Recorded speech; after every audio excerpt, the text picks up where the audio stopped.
Start streaming. We're streaming. And start streaming. And then also I'm going to close the window. Because there's people out there being loud on walkie-talkies. What? Start the stream, start the music. The music would be good to have. Okay. And Amabel. Yeah. For you, here's a video URL. Okay.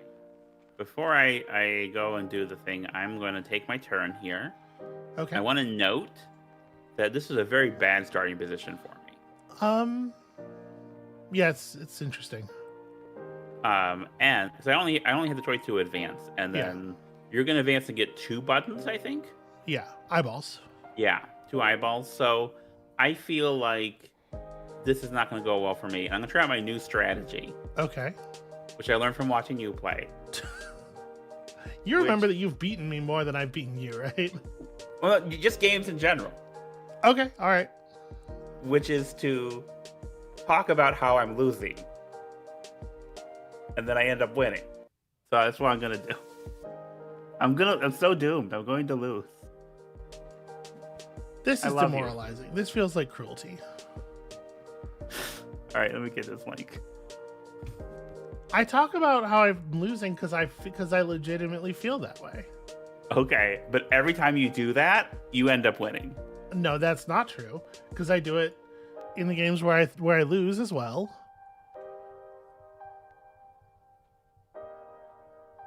Sometimes I was losing, and then I pick it up, I fix it. Must Goo On is a very good job with the title. Thank you. Now, will it let me share this to the Reddit this time? Because it would not let me post last time. It did. Okay. I was gonna say I don't have any idea why it would do that. What the problem there is, so I cannot help, unfortunately. I mean, I figure I was shadow banned. I would never. Okay. And then I have to advance again because I don't have enough to get anything. That is true. Yeah. My first 2 turns are just completely automatic. I don't mind that usually. Were I to ban you, I would trumpet that from the rooftops. I would throw that in your face. There's no shadow banning in your future. I can guarantee that. Okay. Okay, so I do have enough eyes to take a 7 here. And see, this is an interesting choice because the one piece is very efficient in terms of time units per space covered, but the other piece has 3 income on it. Yeah.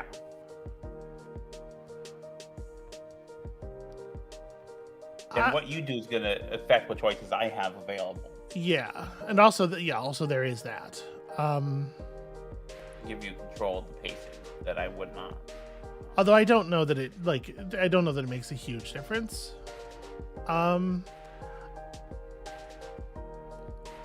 5 time cost is rough, but I'm gonna take the one with the income on it. It feels too significant.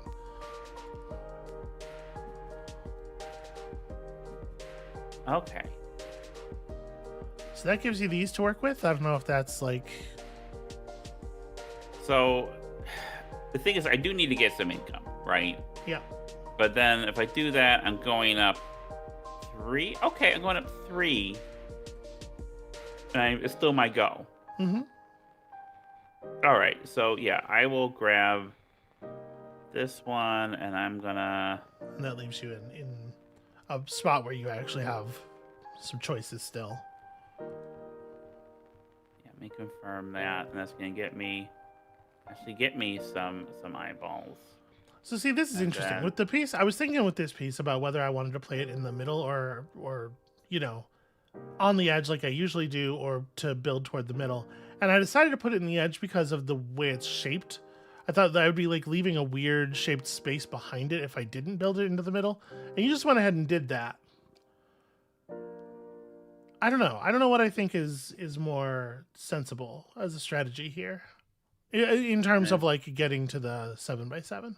And it's my turn again, so I'm just going to advance. I get 3 turns in a row there. That's not bad, but I wish that last turn had been a bit more meaningful. Hi, Stephanie. Thank you for joining us. Hey, yeah, welcome. I think I'm gonna tessellate a little bit here.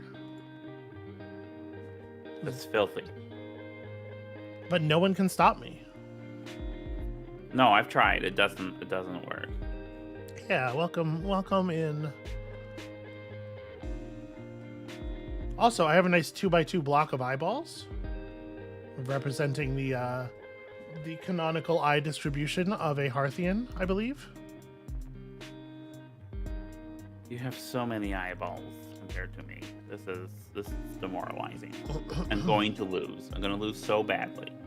All right, you keep working that strat because it always works for me.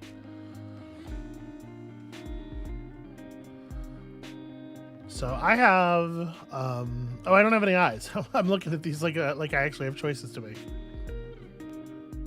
Okay, well that's interesting because. All right, let me just grab this one. Get some coverage. Get eyeballs.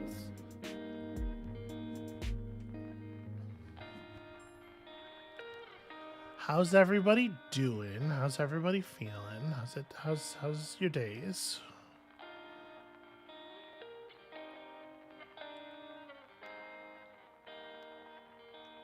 Apparently, as far as the eye is, consumed and open of mind, body, and soul.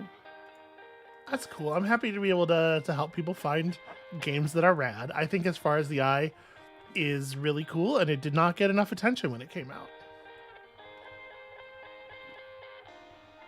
I'll tell you what, I'm not doing a very good job of covering my fucking, like, I'm playing quote-unquote efficiently, but for the most part, I haven't really had access to large pieces. Yeah. So you're ahead of me by like 8 spaces right now, and that's worrying. Yeah, but I have kind of a... The choices here are a lot more limited than I would like. That's what I would say. Well, good. Actually, It's no, your I turn. could go here, and that's...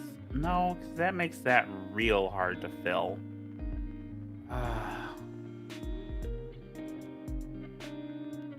Alright. Yeah, let me go here. Nope, no. I'm gonna guess that you fell into a sort of a Last Starfighter kind of situation, and that's why.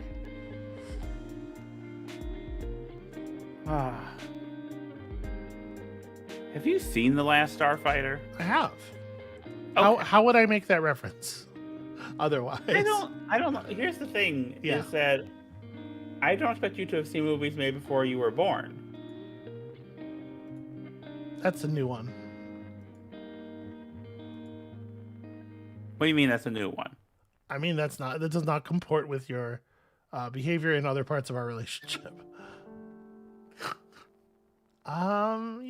This is a pretty large piece, and it's pretty efficient. And then it puts me in this position. Don't care for that. Well, I can't take the patch from you, no matter what I do here. None of these pieces actually get the patch. But I think I will take this one. You have so much eyeball income. Yeah, it's the only thing I got though. That's still a lot. Like if I do that, that's a lot of coverage. It relies on me getting a patch eventually, but I do think it's a pretty good like fit overall. And it just walks me across the income line. And there is something to be said for the point value of just get a lot of eyeballs. And now I'm stuck with just taking this 0. Yes, that is the position that I have. Yeah, you're doing a great job controlling the tempo. Thank you. I need to cover on my damn board, but thank you. Nice if I had any opportunity to do anything with the tempo, but yes, I would like it if you did not, is the thing, and so that's I noticed. This is a lot of eyes, but it's such an efficient play. Oh, except that would actually not get me the patch. I need to move at least 3 spaces. That's a shame. Yeah. Well, The other pieces here are really pretty suspect as well. Oh, but if I land on top of you, it's still my turn, right? Yes. I think so. Yeah, you're just gonna win this game by a bajillion. You're gonna have a positive score is what's gonna happen. Every once in a while it can occur. Right, and then at this point,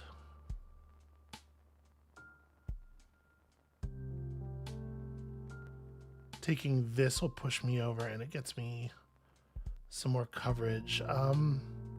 So 1, 2, 3, 4, 5, 6. So I think I want to put this like here for best filling. And that gets me the patch, which I need very badly because I created a situation here. Mm-hmm.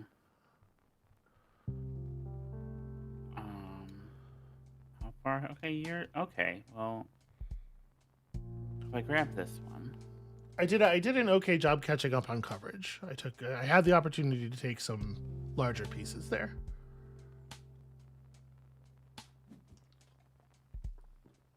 Okay, and then the hope is to not need another patch, right? Yeah.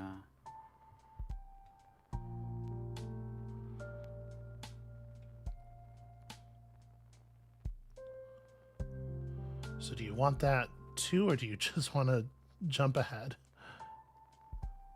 Well, I jump ahead either way, right? Yeah.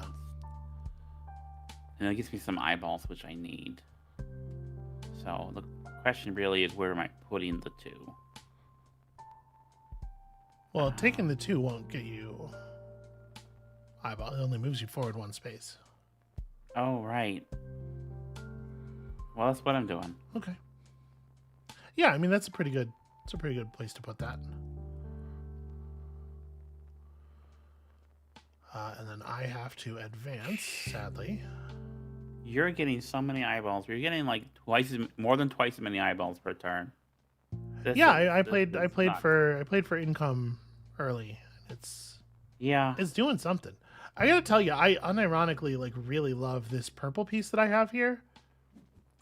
I had no opportunity to play for income. Is my problem. The purple piece I have here in the top right, like I would love to own clothing with this print on it.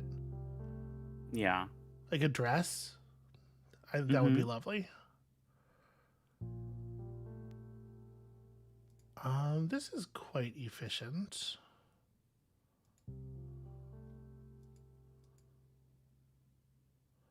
It does leave that little gap, but that feels pretty fixable.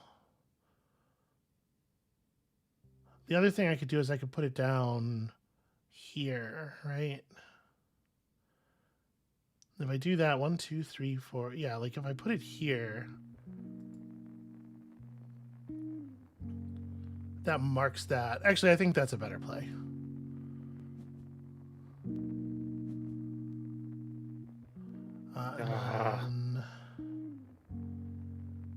This is a problem. I really don't know where the patch should be. It does make this a little more awkward. I guess I'm going to put it... The way these are shaped... It's about to be your turn. You have 7. Boy, it's really hard to predict, actually, where the tombstone's going to be when it's my next turn. You have so many choices that give you... Yeah. Your turn is very spidery. I'm going to put it here, I guess. Go ahead.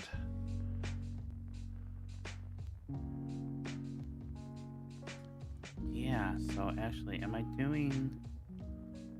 If I do those 2, or I can do...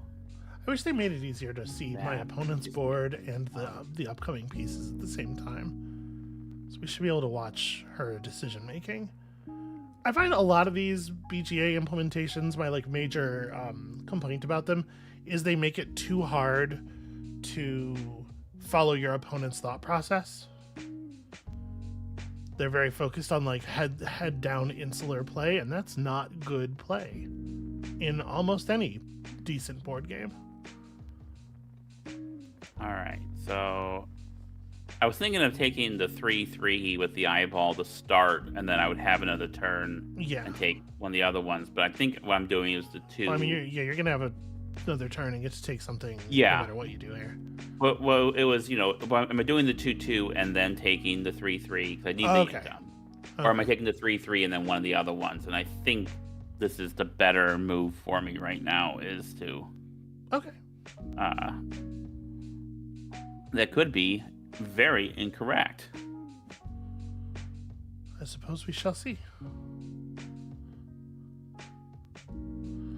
So,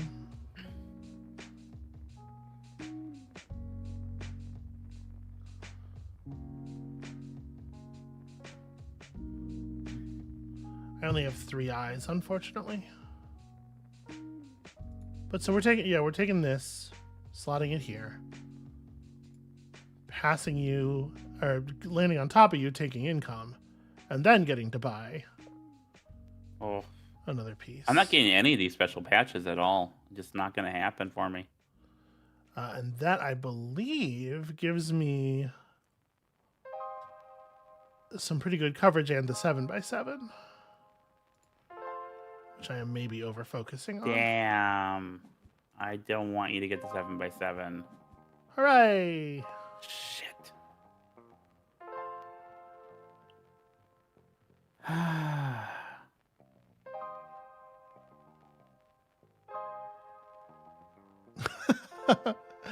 Yeah, in general, Nick, I think that like trackable hidden information, I think is just a bad thing. Like, if a perfect memory of what has happened in the game would cause information to be public, that information should just be public in the implementation, no matter what. I really, because like remembering things in a lot of ways is not a skill. It's sort of like a thing that your brain is. The rote memorization of events is like kind of a thing your brain's either good at or isn't. And it feels like it does disadvantage people in weird ways for there to be countable, trackable, hidden information. And I'm not just saying that because I'm one of the people who is disadvantaged by it. Yeah, that's a pretty good piece.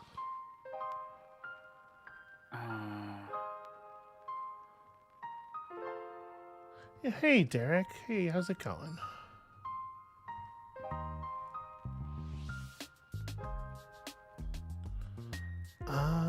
This piece is a lot of eyes, but it is also a lot of space coverage relative to the time units. You have so many eyes.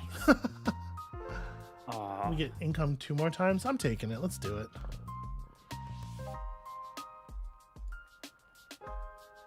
Something like that. It's a pretty weird fit, but it is covering a lot of space. I've done this thing again where like creating the 7x7, I've created this 2-space gutter on 2 sides of my quilt. And then there's a bunch of pieces that just don't fit anymore. And hopefully I haven't doomed myself. But like, see, this is a problem. I actually can't take any of these because they don't fit on my board anymore. So I advance. Your pick. Take one of these. No, I advance because I can't. Oh, you only have 2 eyes. See, this is what I'm talking about. I'm less aware of your situation because of the way the game screen is organized. And there's no reason that they couldn't have just moved these 2 boards over and had the third board sit over here, maybe shrink things a little bit. Like, they could have solved this problem. They chose not to. I still can't take any of these, though, is the thing. So you've done a good job of making me pass a bunch of times. I started this on such a back foot, and it feels bad. It feels so bad. Well, you can take those teas at least. I can take one of them. Did they not both fit? No, I mean, I can take one and then it's your turn. Yeah, sorry. But I meant you have the choice of either of those T's, is what I meant. Sorry. Okay. So let's take this thing, cover up a bunch of space. And then you which get the then patch. lets me take this. Oh, I guess I get the patch. That's not really my prime motivation was how do I get to pick two more patches, two more things before the game ends.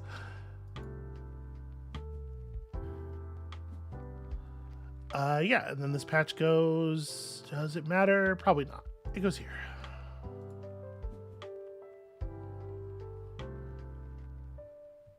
I have to say, I feel like this game went very well for me.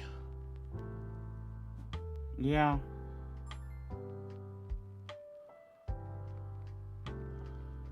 Oh wait, there is a piece here that I can draft. Huzzah! Congratulations. Thank you. I mean, you've won. It's not even a question. Well, the game is over, so that makes sense that there's a winner at this point. Thank you. No, just like how much did you beat me by? Yeah, it was Jesus. pretty. Yeah. No, it was the largest one. The tempo plays really worked for me this game in a way that they have that they really have not in some of the earlier games. Yeah. Drafting for income is a good strategy when you can do it. I think my biggest weakness in this game is like if my seat doesn't end up being the one that can draft for income, I fall apart. I have like no play at all. Yeah, no, there was a... First of all, I want to say you played really well. Thank you. That's very kind. You did a very good job. I do not want to diminish that in any way.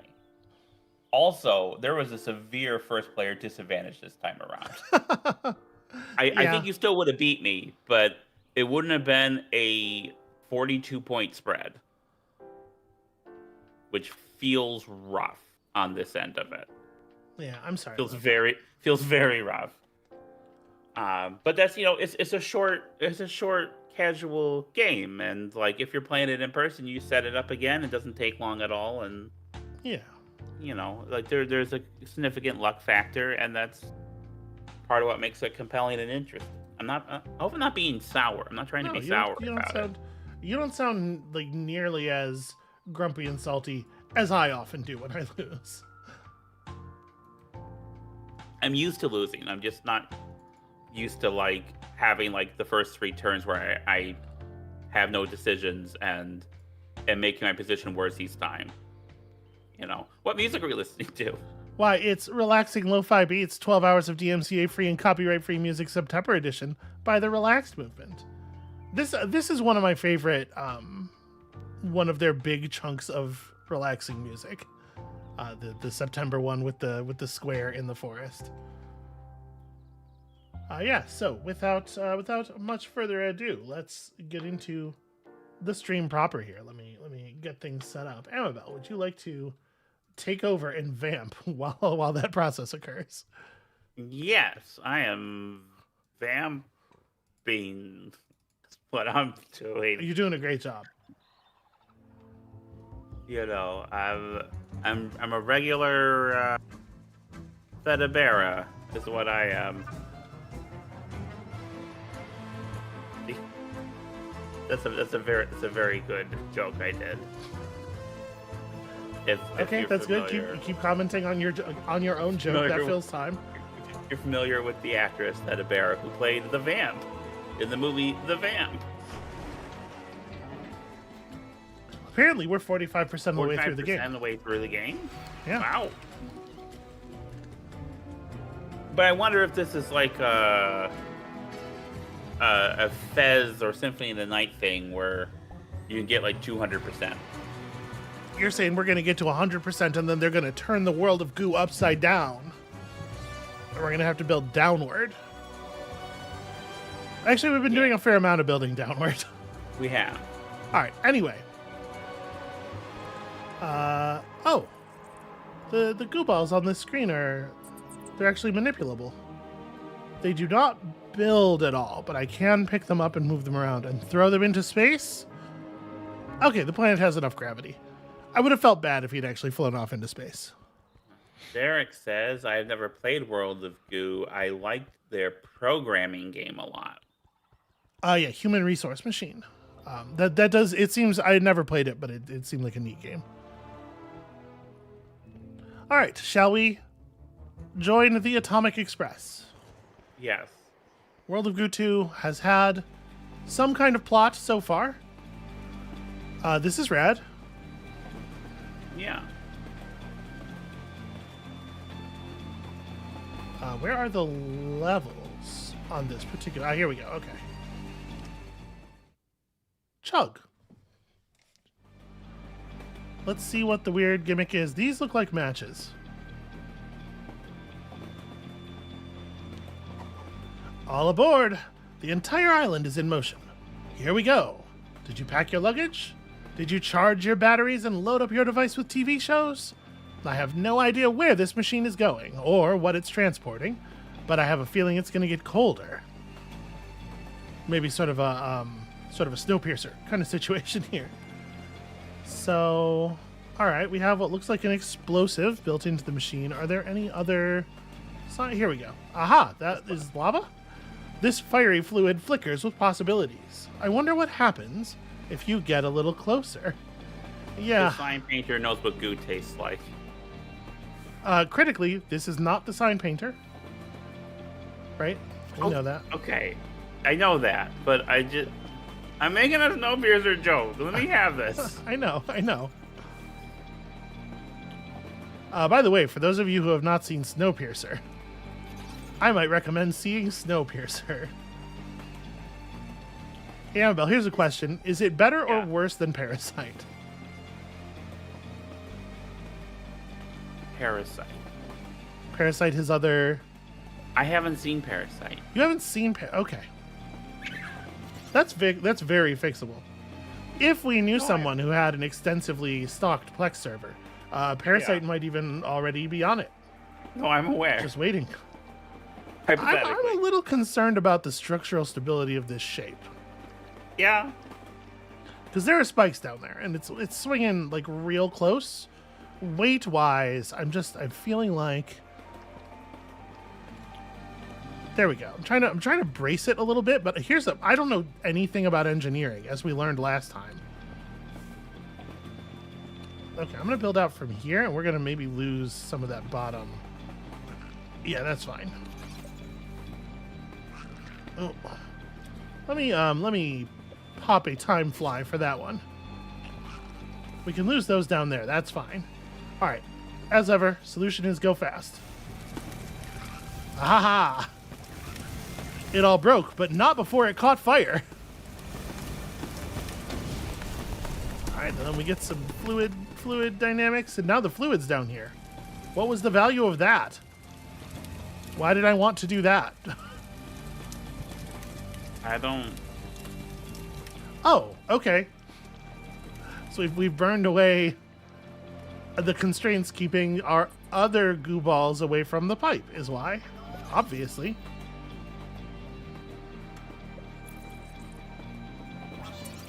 So we only actually have to get five balls out of here. I think there's a chance I will be able to make that happen.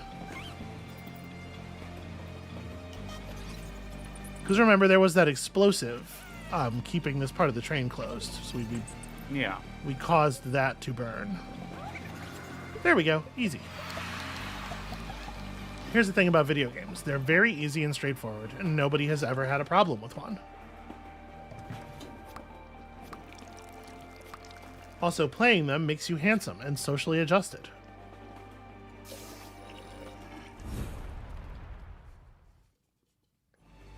Nothing? Okay. I mean, I know you're an expert, so I just believe what you say. Trust, yeah. That's fair. I trust you. Hot Slinky sounds like the name of either the best or the worst sex act. We're gonna play a little game of Mad Libs, Amabel. I gave that bitch a hot slinky and blank.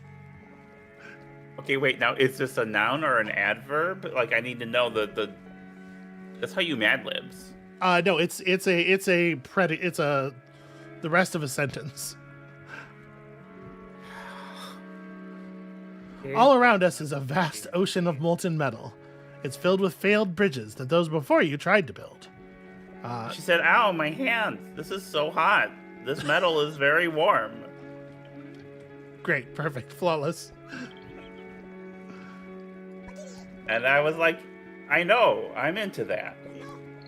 And then we had a long and nuanced conversation about consent and negotiation beforehand. Wait, and then you had a conversation beforehand? It's all very confusing. There's time travel involved. It's a time travel story. Okay. Yeah.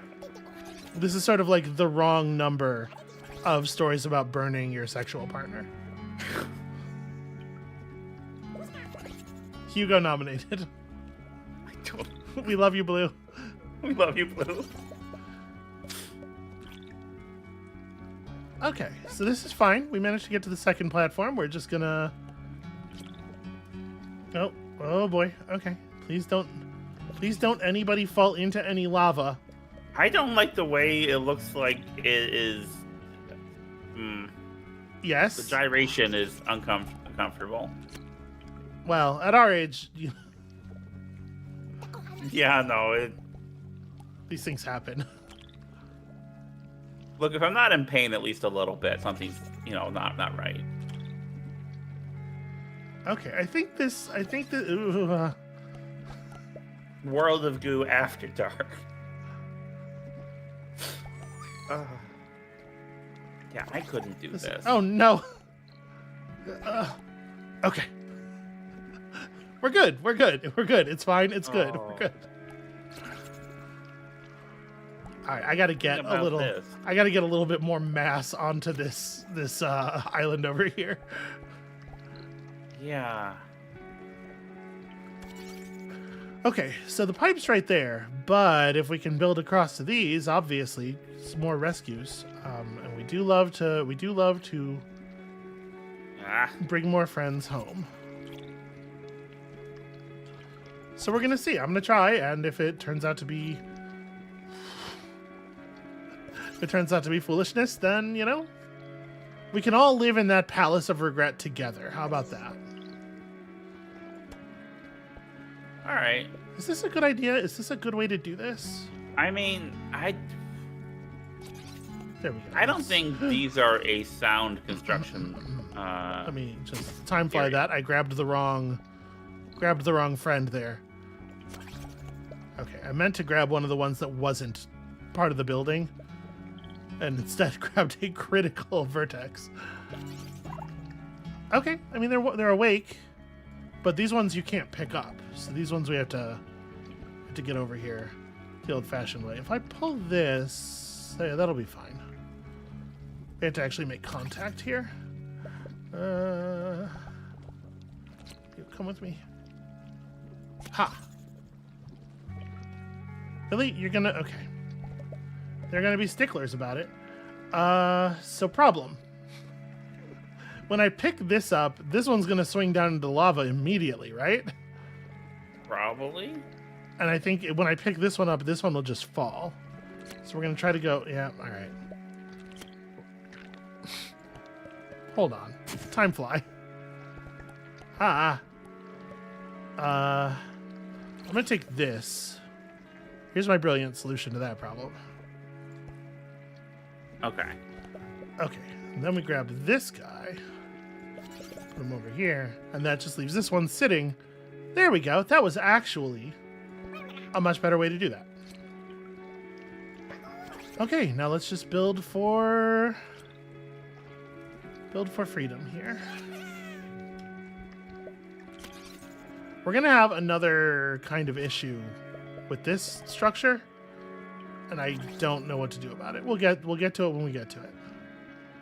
Here, let me try to free up a couple of points here. Well, I guess actually, if I take this now, that thing won't swing far enough down to actually hit the lava.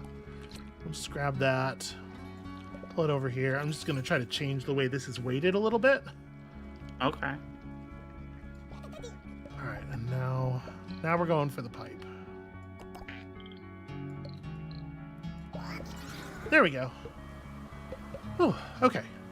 And then we should be able to free up like all of the ones on this side trivially.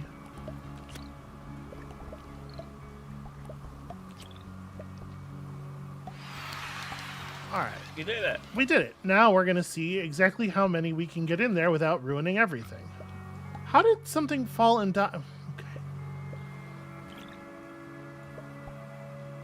So we have to be careful here because we have to be careful. Okay. What I was going to say is how we reduce structural integrity versus weight. Mm-hmm. What I should have done was I should have probably cut through the middle of the shape and just left a very thin, light piece being held up by the suction of the pipe. And then disassembled the bottom and moved the goo balls up onto the thin piece one by one. Whatever, it's good. We're done. It's fine. Let's have ourselves a molten meltdown.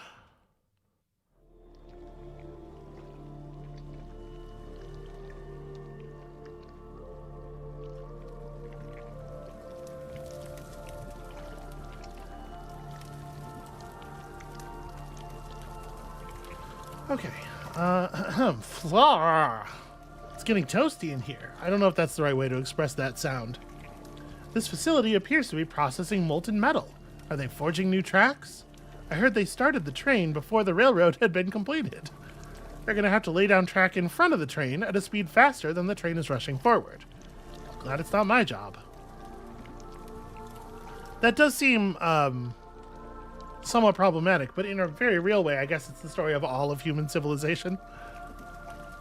This is an extremely difficult area, but it is also optional. Oh, okay, well, we don't have to do this.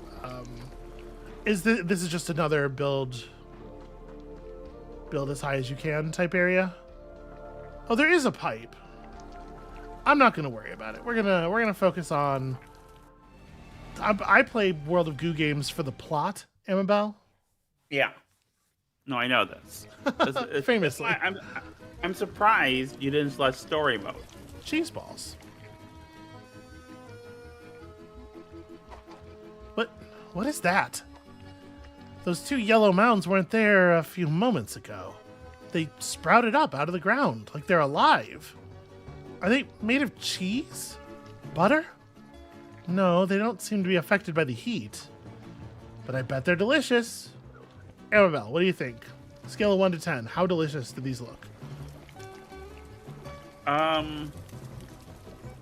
They do look kind of cheese-like, but they look like a soft or semi-soft cheese, like a soft cheese, really. All right. Like more like kind of like a gooey brie. And I'm gonna say something really out of pocket here. Okay. I think I don't know what out of pocket means. Brie and other like soft cheeses, they're not good. That's not good cheese. A good cheese is like a cheddar, or like a hard cheese, a hard grating cheese, like a Parmigiano Reggiano, an Asiago, a Pecorino. So they do not look particularly delicious. They are too soft. Okay. What I love about that bit, and it's my fault as much as anybody. Edible. It's my fault as much as anybody's. Is how long it took.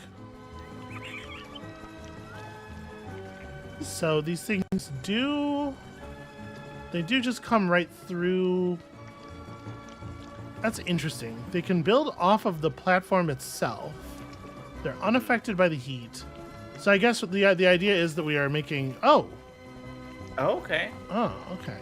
The idea is that we're making supports for our bridge out of these, right? Yeah.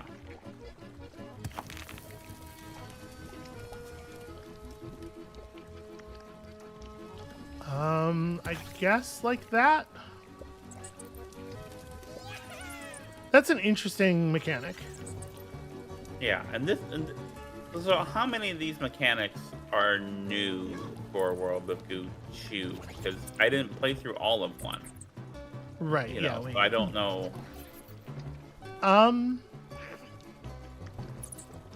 Wait, I would really love to put down like a foot here if this could just connect. It doesn't want to connect. We'll put our foot down like that. A lot of them. The the black and green goo balls you saw in World of Goo 1. The green ones with the ability to remove them and reshape the thing. And I think that's it, really. The rest of this has been new.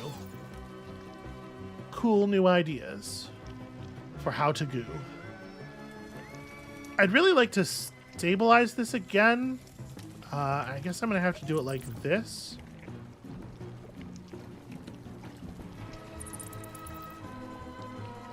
I mean, as I keep building out, I guess this is going to get heavy enough that that's going to bend down and touch. So, whatever. We'll just build.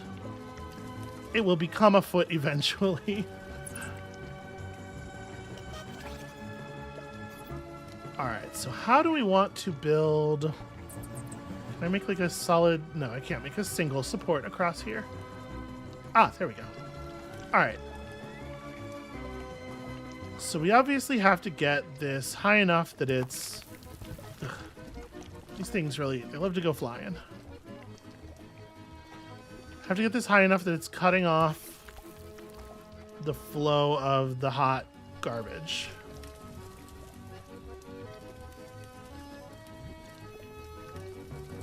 Love to get it all the way out here as well so that we can get a little bit of a break earlier.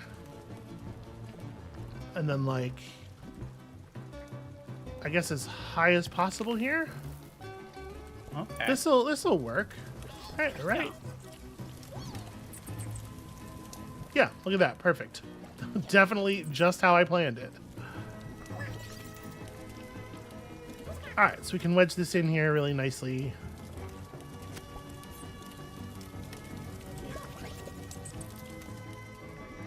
Should be a pretty straightforward build from here. It's gonna bend down a bunch as we continue to put weight on it, but that's fine. We planned for that. Boom! Look at that. Perfect. Good job. What do you think the distinction number was there? 35, 40? Some insane amount. Let's find out. Oh, 29. We did not go over the minimum amount by that much. I mean, we're moving toward the front of this train pretty rapidly. Mm-hmm.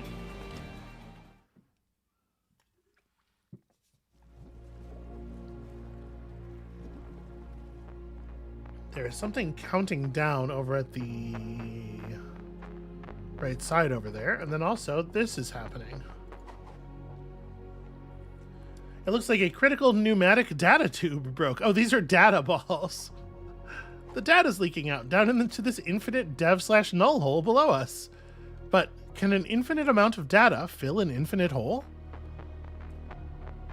I assume that's a very funny joke that I would get if I understood. I don't like the way this is counting. Yeah. The pipe over here has a safety seal installed. Safety is World of Goo organization's #1 priority, reads the safety seal. Well, that's good. But it looks like it's going to fail catastrophically in, oh no, very soon. Okay. So, let us dynamically reshape this surface for better bouncing. This part's going pretty well, actually. So we want to... Actually, it's not bad.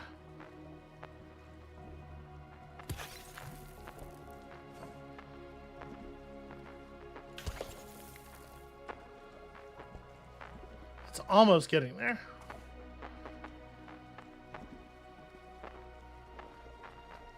So if I put this, if I reshape this, aha, there we go. Nope, it was good for a second, and then it finished growing, and now it's bad again. We need to soften this angle a little bit. There we go. All right.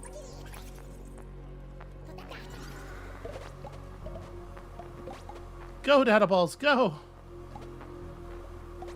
This is a really fun one. Oh God! Okay. Well.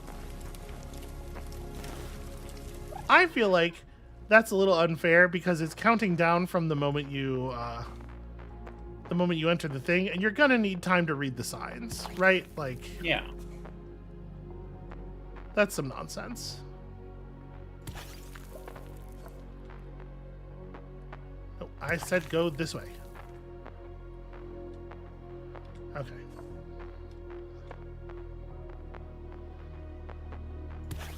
So we just want there to be a horizontal platform here that they're hitting. All right, and I think that's a pretty good start.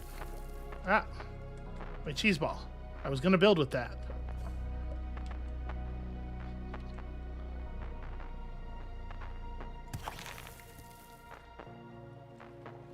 Okay. We're almost there. I don't love losing building materials, obviously. Yeah. So what do I want to... I want to... Shoot, this is actually kind of awkward. I've created a little bit of a nightmare here. We only have one cheese ball left.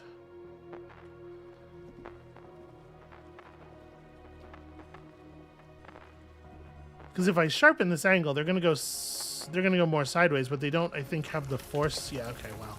Turns out I did it too slowly anyway. You really got a book on that one. Okay. What if we...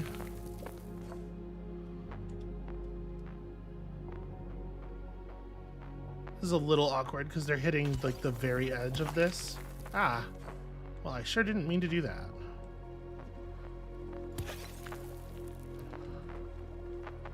Almost. And see, now they're landing with the energy necessary to get pushed across. We just kind of need to raise that a little bit.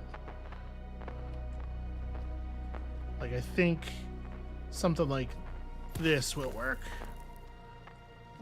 Nope, they're not quite making it over. How much time do we have left? 30? Okay.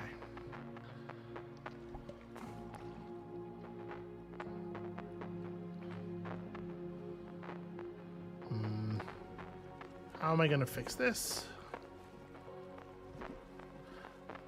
I can't extend off of there at all. I'm wondering if I can grab a couple of cheese balls and just build this out. I think I've kind of doomed us angle-wise, though. Yeah, they won't extend out to the side enough.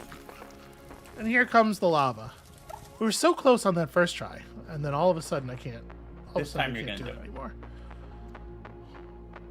I appreciate the confidence, as ill-applied as it seems to be.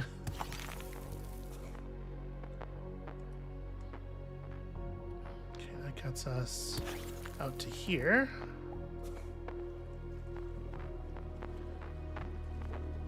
And that is kind of close to what we want.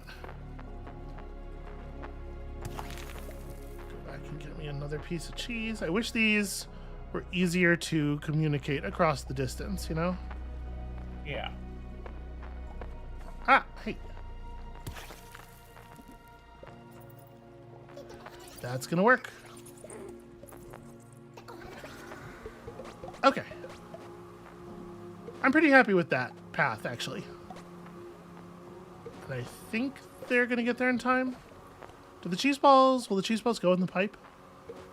They will not. Okay. So we can't accelerate things by bringing more cheese balls over here. Well, I'm going to get all the data to which I am entitled. Yeah.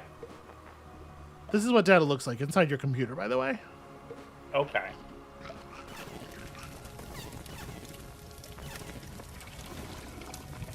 Hey, Amabel, how's the chat going? There has not been much said in the last several minutes. Game's a real crowd pleaser. Nope. No, I think people are just enraptured by your skill. Nope. Asks if you play these games for the plop. For the plop, the plopped. I see. Plopped. I get it. I understand what you're doing. You're there. playing them for the plot. Yeah. Okay. Nick says no thoughts. Bouncing green ball. No, I get it. Fair. I get it. Fair. Even aboard a train that's constantly accelerating, There's time to close your eyes. Shh, that's right. Take a deep breath of partially combusted hydrocarbons and enjoy the relaxing mechanical throb of a quiet night in a factory. Have you been on a train? I have never been on a train. Okay, well, that doesn't do good work. These are all asleep. Okay, hold on. I'm gonna need to let me restart the level here. I was trying to see if that light would connect to the shape here. It doesn't. But if we, I've been on a train. It was fine. It was fine. Okay. Yeah, it was fine. That's that story. Hey, chat. Has anyone been on trains? Tell us about your train experience. So this is interesting. We have very limited visibility.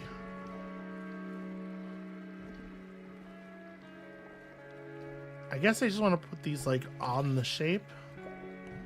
And then we want to build out here, and we want to not use another light until we're far enough out that we can't see anymore, right? Because we have extremely limited light access.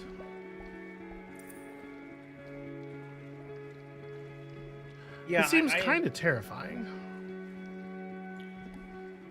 Yeah, I don't care for this.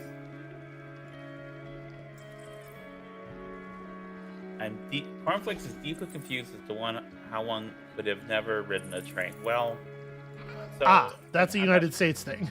Yeah, I'm not sure where you're at, Cornflakes, but in the United States, we don't have the greatest infrastructure for trains, and a lot of people, like when we do have public transit, it's like within a city, is like a bus or something, and then we drive a lot in cars. Yeah. Especially around here where Amabel and I live, we live in the place where all the cars are made. Like all the big car companies have a lot of their plants and stuff up here, and so there has been some fuckery over the years. Oh yeah, absolutely. So as to make public transit actually less available and less useful, less functional in this area specifically, because they want you buying cars. Yeah, and the public transit we have across the country, like, we don't have like high-speed rail. So like, taking a trip, like I was on a train a couple years ago. I went to Illinois, and then on the way back, I went from like Missouri to Michigan, and that was like an all-day train ride, and that was not super fast. It was not really very efficient. I would have gotten home sooner driving, but I just didn't want to use the car. Yeah. So I don't know where I'm building to. Can't see shit. Yeah. Oh, I am allowed to pull these. Okay. Okay. But there's a wall of lava over here, so downward is the only thing I know at this point. Stephanie says here in France, people are, oh no, traveling all the way across the country takes 4 hours. Consider that a long time. So this is another thing, is that I think a lot of people in other places know that the U.S. is kind of big, but they don't. My experience with like European friends who have like people in my World of Warcraft guild or whatever who come over to the United States for a vacation or something, they know in an abstract sense that the U.S. is a large country, but they do not have a good feel for what that really means in terms of like actual scale. The kind of people who are like, oh yeah, we're gonna drive, we're gonna see Disney World, and then we're gonna see the Grand Canyon, then we're gonna see a thing in California. We're gonna do that in like 3 days by car, and it's like, oh no, sweetie. Oh, honey, no. Yeah, whereas like here, you're gonna spend 3 full days in the car in between 2 of those destinations. Yeah. But like just the state we're in of Michigan, which is not a large state. It's not one of the smallest ones, but it's not a particularly large state. Like to get from one end of Michigan to another, it's like from the east side of the state to the west side of the state, you're talking about 3 or 4 hours. Not to mention like going up. North. That's the small dimension. That's a small dimension. Yeah. Yeah, going from the southern border to the northern tip of the UP would be considerably longer. This is an interesting level. I don't think I needed to build it. I'm wasting a lot of goo here. But also, in the end, they only need us to get 3 things delivered. So I don't know exactly how far away the pipe is. But I think they're being pretty generous with the amount of additional goo they're letting us, like, awaken. So I would say, like, because this is a puzzle game, right? Yes. So for me, not being able to see the whole puzzle. Construction puzzle game is a thriving subgenre of puzzles. Not being able to see the whole puzzle is a little tricky for me. You know, I would rather know exactly where the exit is, even if I have to deal with like the lighting situation.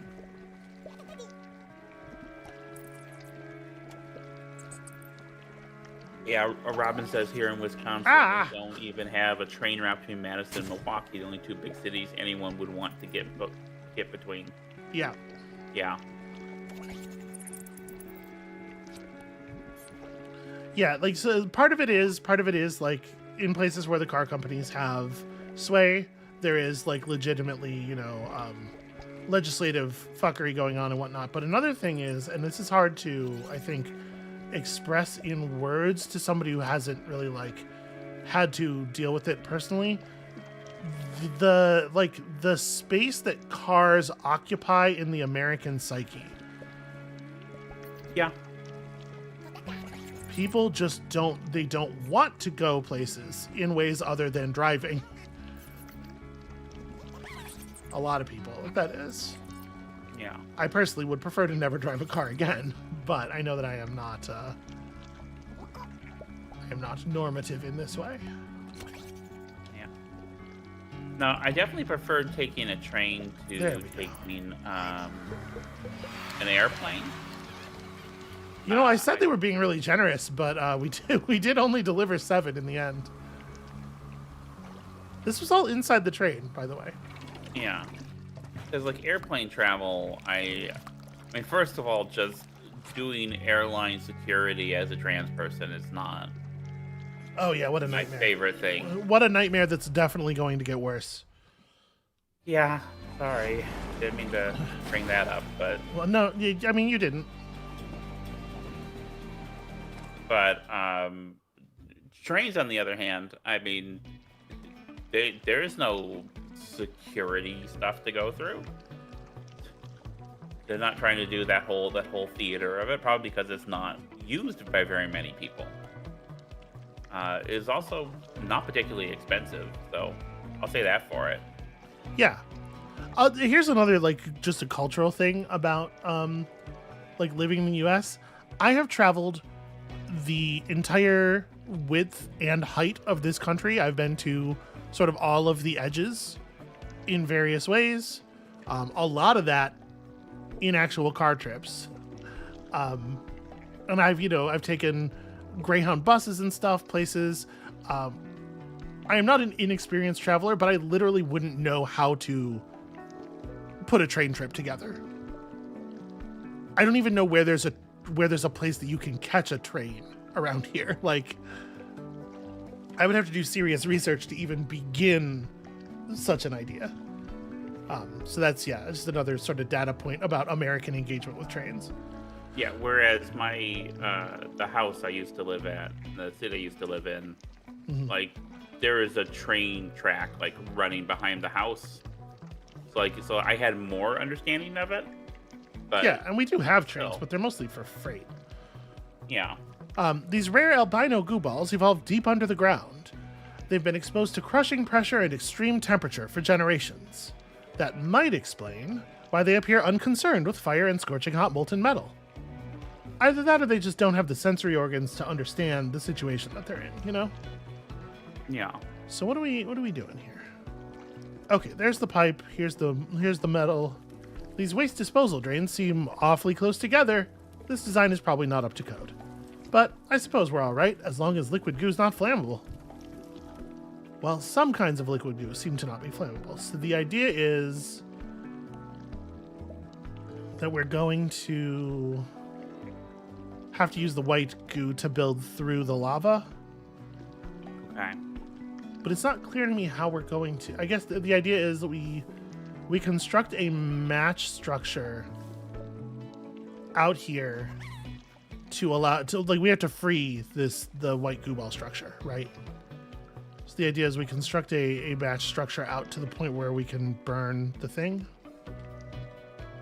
Out to the point where it can connect to the lava. I don't know how I'm going to do that.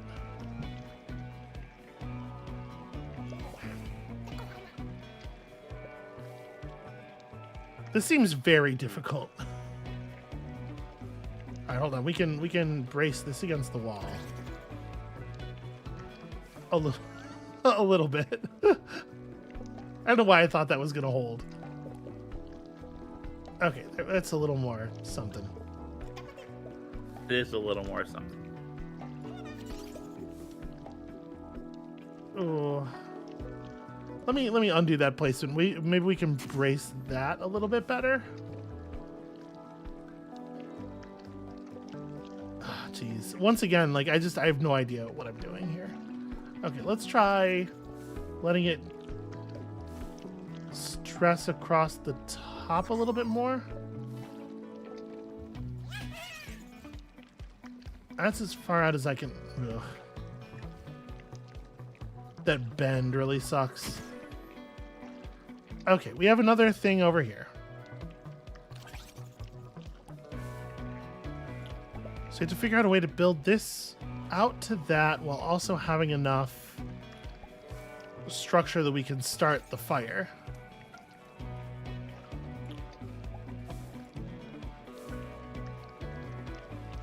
I might not be grasping what needs to be done here correctly, because this feels not doable the way I'm understanding it. Do you have any assistance for me here, Amabel? I don't. My brain's not. Here's the thing I learned playing the first World of Goo. Yeah. I am not good at these kind of construction puzzles. I'm not good at holding the shape and mass and physics of the structure in my head. So I'm not the most help. It looks like you're knitting a pair of pants. That's pretty good. Okay, I guess. Yeah, like look at this. There's no way to make these things connect and then reach out to here and touch the lava. I must not have the idea right here.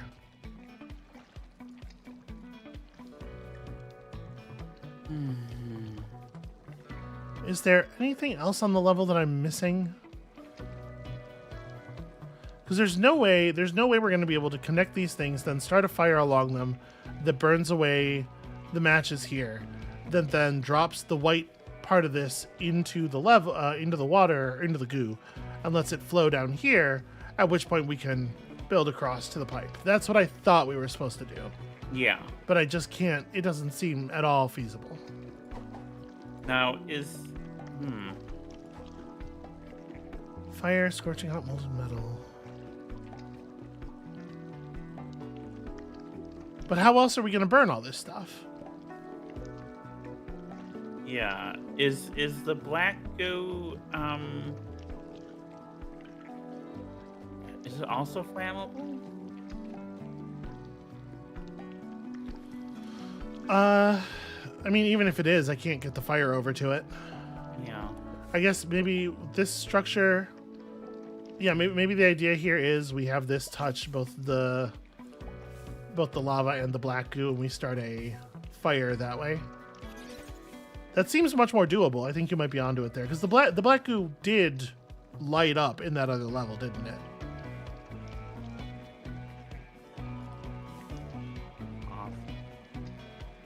Okay, we got to make sure we're touching the goo down here first, because once the fire starts, things are going to the situation's going to evolve quickly. No, come on, swing back. Come on now. Fine, I will just touch. I will just touch the ground. Okay, so this is gonna light up. And then, in theory, all we have to do is dip this down low enough to enjoy that.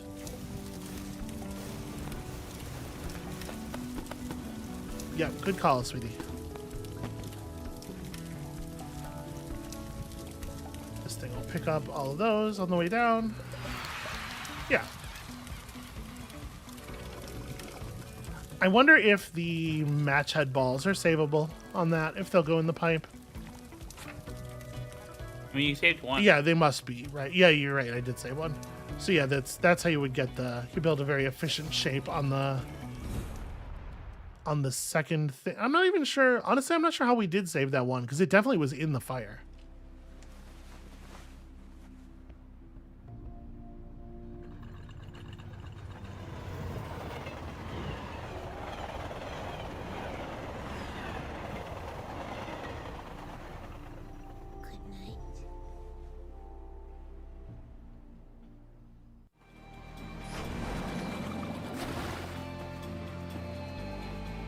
So that was weird. That was very ominous in its lack of ominousness. Like, why did we see that?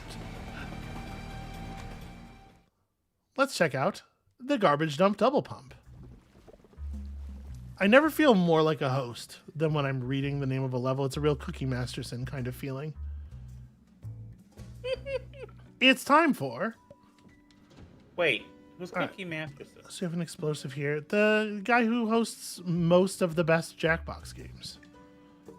Okay. The locomotive is generating waste at an incredible speed, and it's getting faster and faster. This is one of the facilities responsible for handling that waste. But it appears to be out of service, blocked by that debris up there in front of the pipe.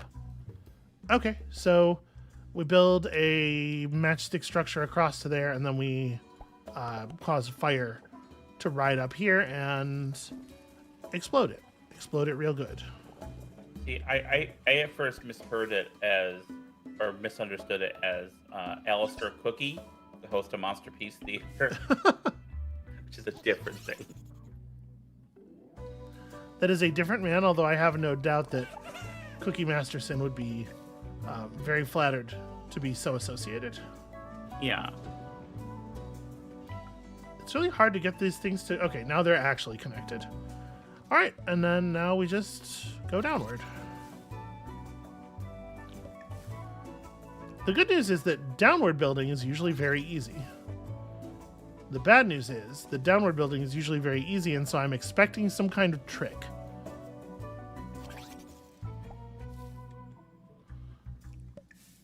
I mean, I guess there's that sawtooth wheel over there, but like, you don't care about that, right? Yeah. We have a bunch of goo balls here. So the pipe is back there, so I do need to connect. I'm not really sure what my overall plan is here, honestly. I guess this is the tricky part, is connecting to this before. Yeah. Nope, not suggest arson. Oh, it's gonna be arson. Yeah. Let me tell you, I know a thing or two. Legally, I do not. Uh-huh. I've never and would never commit a crime. And I think we all know that. Yeah. I've only known you to start non-criminal fires, so I feel... Thank you. Like the friends. fire you started in my heart. There are no words for how much I tensed up when you said, like the fire you started. I was like, oh God, she's gonna... So people are about to learn some things. But no, never mind. The fire I started in your heart, obviously. Everybody knows about that one. Sweetheart, okay. I wouldn't talk about the other fire. I'm not dumb. Alright, okay. All the way over. All the way over. How am I even gonna... What's the plan here? We have all of this other... Oh, this is that straw goo, right?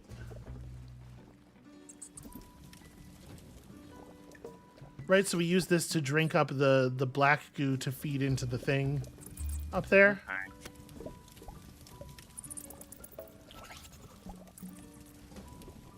How's this gonna work? I'm gonna have to build a parallel structure to feed the goo up. And then once we've got it... Then start the fire? Well, once we've got it, we start the fire. And then I need to build a cross here as well. I need to build a structure that's not going to burn. So a structure not made out of matches that goes across. You know? Okay, so this is going to drink up lots of the goo. For those of you who missed last time, you can see the goo is spreading through the clear parts of the structure here. But part of the problem is that with the matches built the way they are, I can't really... Right? And I'm not allowed to detach them. Oh, this is a real problem. There a way to do this? I might have needed to build some part of this structure differently from the beginning.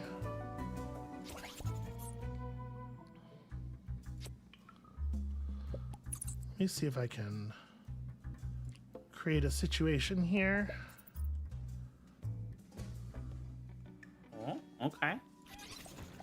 It's like kind of making contact almost, but I can't get them to push off of the wall enough. But this is doing something.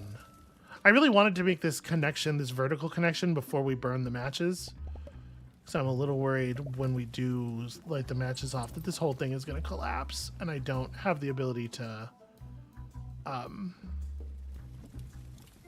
Yeah, I don't have the ability to stretch this any further. Okay, well, we're going to put this down here. I'm going to try to anchor this as best I can. We're going to build into the fire, and we're going to try to fix it really fast while it's on fire. You ready? Yeah. Okay, here goes the burn. Oh, that didn't work. Honestly, though...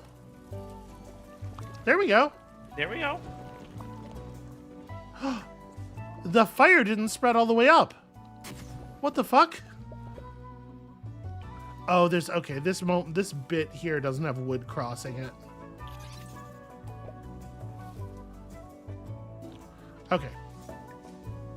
Now, unfortunately, I don't think there's very much I can do to sequester these guys across. Mm-hmm. Like, I can't make them not want to be on the part that's going to burn. So we're just going to have to deal with the fact that we're going to lose a bunch of building materials. It really sucks.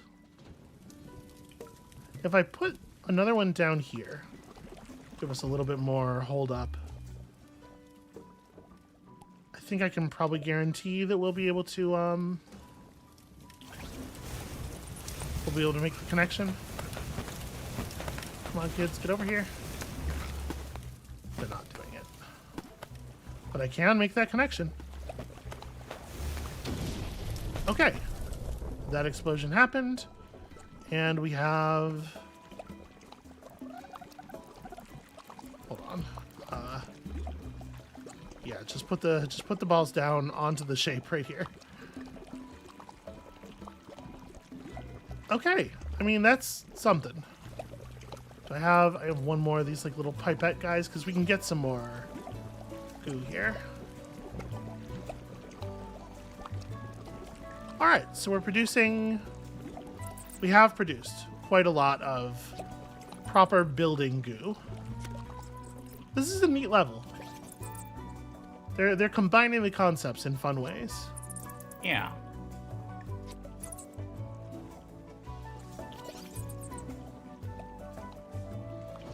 I'm trying real hard to get a foot down over here. There we go. And then from there, we should be able to build to the pipe pretty easily. All right, that's way more than 16. Good job, sweetie. Thank you. That was a cool level. I really enjoyed that one. Is that enough to get one more? Just little bits of goo still getting siphoned up from the pit. Can we get one more friend? I think this is going to be it. I think it's 3 drops per goo ball. Oh, maybe not. Well, all right. We'll go with 28. 28's fine.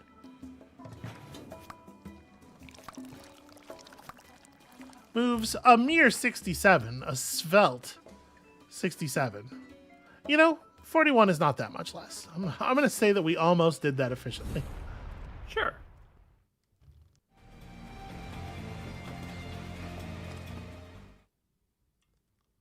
This is my least favorite kind of crucible. I like for my crucibles to provide a little bit of like stability in the world. All right, that's an explosive device. There's been a rupture. The molten steel is coming. And, oh, there's a bomb right here. There might be a way to slow down the flow, but there's no way to stop it. This is why we practice our emergency preparedness plans. You've been practicing, haven't you? Okay, so cheese.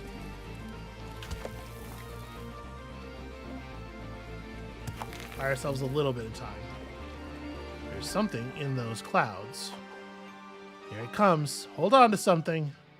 Okay, so we got to build up and make contact with the sky thing so that we have something to hang from once the fire starts.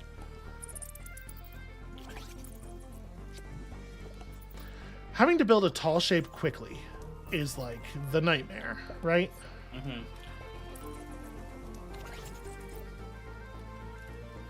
Can I... The answer is I can kind of sort of brace against the surfaces down here just a little bit. Triangles.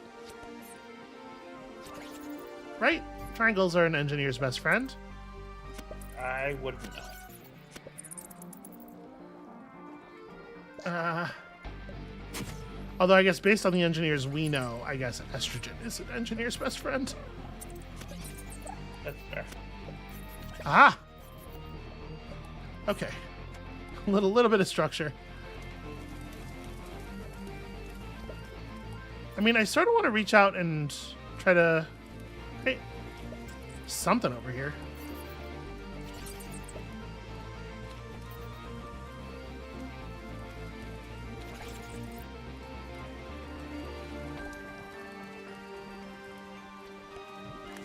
I hope we get more goo balls out of that than we spent activating it. It seems like we did. Okay, there's the fire. And hey, look at that. Okay. Hold on. I think we can save a lot of lives if we're ready when that happens. If we can just connect the hanging shape to the pipe real fast. Okay. Because we had a lot of stuff like fall and hit the walls, the spiky walls with the bouncing and everything.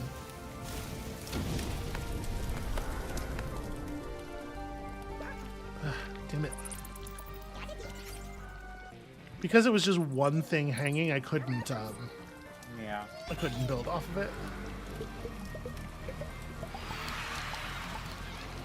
All right. We got there, and no major fuck-ups. Yeah. For a build fast level, I'm actually really pleased with how fast that went.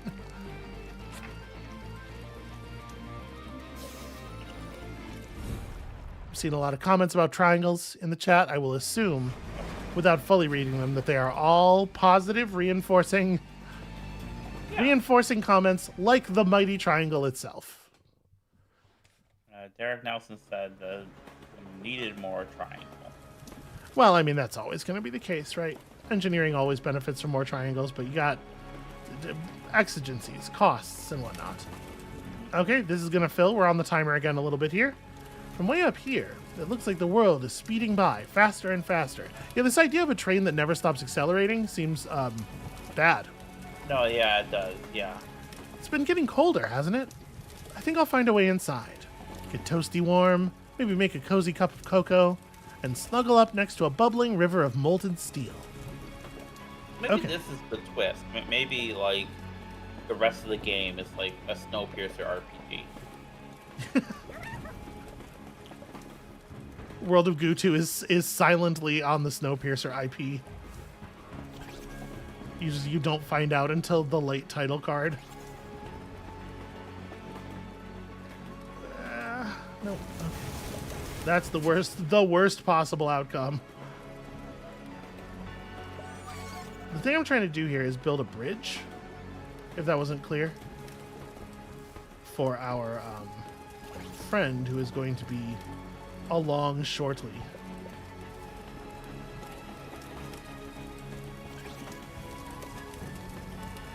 Because we're gonna have to Yeah. we're gonna have to get that thing across. There we go. That's not bad. Well, in the chat talking about Star Trek Discovery, which I have not. I don't know. Is that the one with Scott Baio?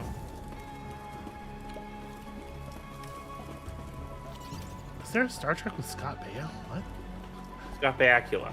Scott Bakula. Okay. They're the same person, basically. I do not think that is a very nice thing to say about Scott Bakula.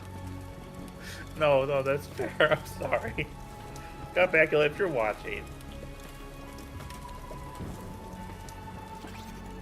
So wait, how do I... Is this not gonna fill? Oh, it looks like it's disappearing. Okay. That's weird. I thought I was building a,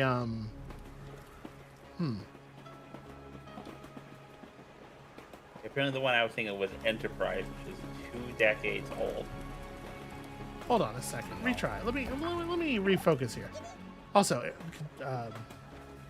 could you, I don't know, turn up your microphone maybe a little bit or speak Okay, I apologize. coming through a little quiet? Well, how do I turn up my microphone? That's a great question and a good thing for you to know. So I'm gonna have to burn this, right? Allowing our friend to crawl down. We're gonna want to have a bridge constructed, and then I guess the thing itself is gonna wake these up when it makes contact with them. But like, how does that? The overall thing here is not super clear to me. So I'm gonna need to construct a way to let the ball free. Hashtag free the ball.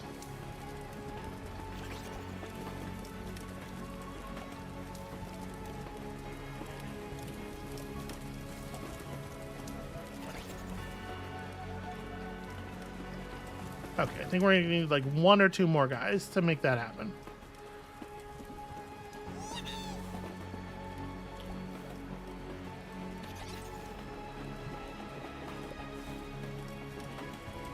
So now we're gonna try to build the bridge.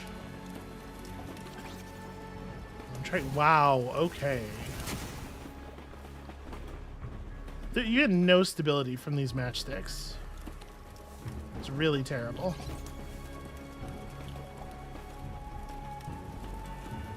Yeah. Yeah, like that's horrible.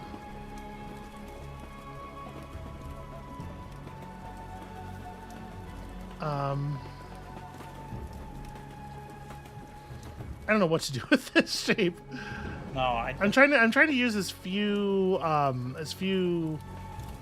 balls as possible to get out to the wall because we really need to. This is a build fast opportunity here. We really need to have a lot of material left over. So okay, we build something like this.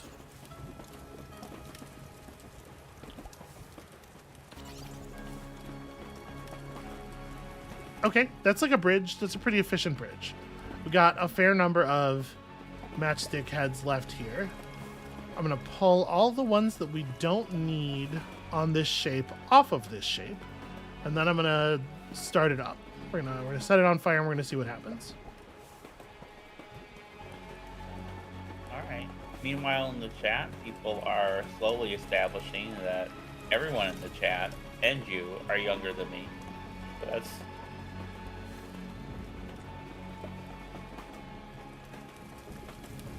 Okay, here we go. Nope, here we don't go. Let me go grab one more. Do you know how hot lava is? That proximity would be sufficient.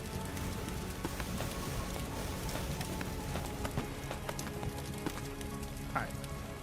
Go, go, go, go, go. That's right, I forgot this thing was going to catch fire, and that's how this was going to get eliminated. Okay. I keep forgetting that the normal goo is flammable.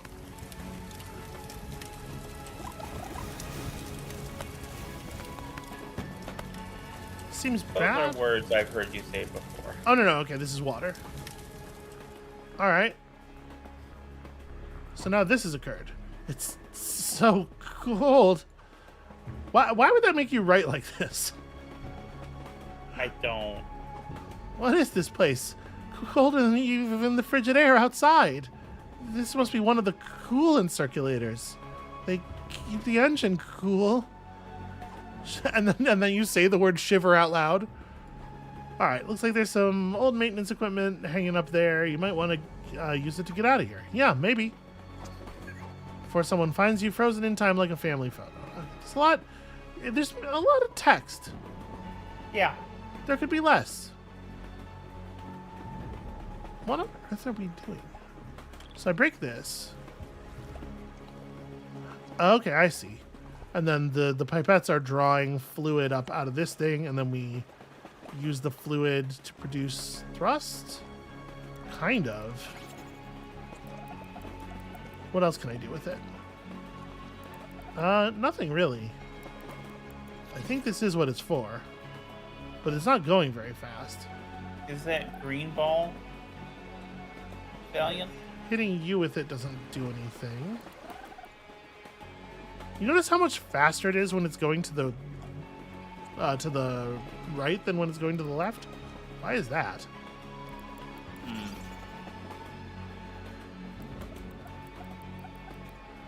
Good question.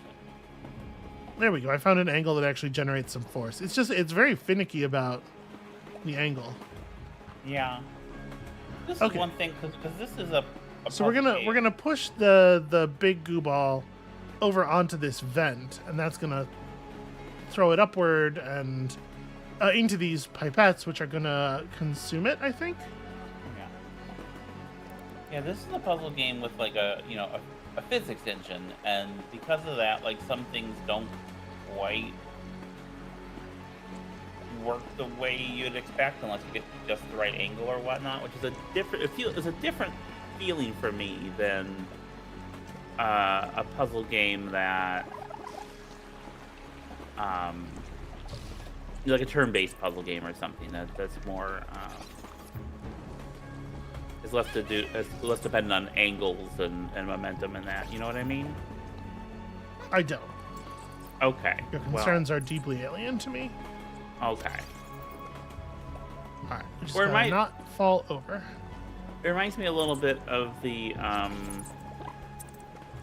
Ooh, okay, I've made some puzzles in Mario Maker. Do I want to do that? I Yes. guess No. so. Maybe. Like we fling the goo Mhm. into this. Oh, it's turning it into green. Okay. Why is it turning them into green goo balls? Well, I don't think there was any way to predict that. In any case, now we have all these. You can probably take it easy on this a little bit now. So I was saying I did some puzzles in the Mario Maker, and because it's been on the physics engine, sometimes the puzzle just doesn't work, and so it's an interesting space, so it can be really frustrating. And I think the thing here, where they give you a lot of leeway in most of the puzzles, makes the kind of like unreliability of the physics more palatable. Palatable, yeah. Yeah, it's a different one. I was gonna say, I remember you were palpating the physics problems just fine in Mario Maker. I remember you being very annoyed about that. Yeah, because if I make a puzzle and the puzzle works 90% of the time and 10% of the time it doesn't, people don't know if they're doing if the solution is right or not. Yeah, there's no way to know that you're part of the 10% where it goofed up. Yeah. What happens is you end up just thinking you've got the wrong solution. Yeah. Come on, connect. There we go. Okay. All right, exactly the amount that we needed. And now, Okay. haha! Okay. Yeah, that was pretty good. So the pipe can hold 2 goo balls. Alright, I don't think there's any way to get any more. Oh, will these go in the thing? They will. So I definitely could have built that shape more efficiently.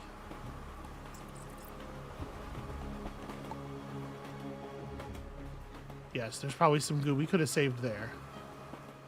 Maybe some goo we could have saved from the match heads. I don't know. Oh, no, we hit the distinction score. Amabel, I did it. Sometimes I'm okay at video games. You're always good at video games. You're amazing, and I love. Thank you. Holy hell, 3 minutes or less. I think that accomplishing the time goals on these would be by far the least fun of the flags. Yeah. All right, we're almost to the engine. Hot Slinky returns. Slink it ain't easy. Slink harder. Slink hot with a vengeance.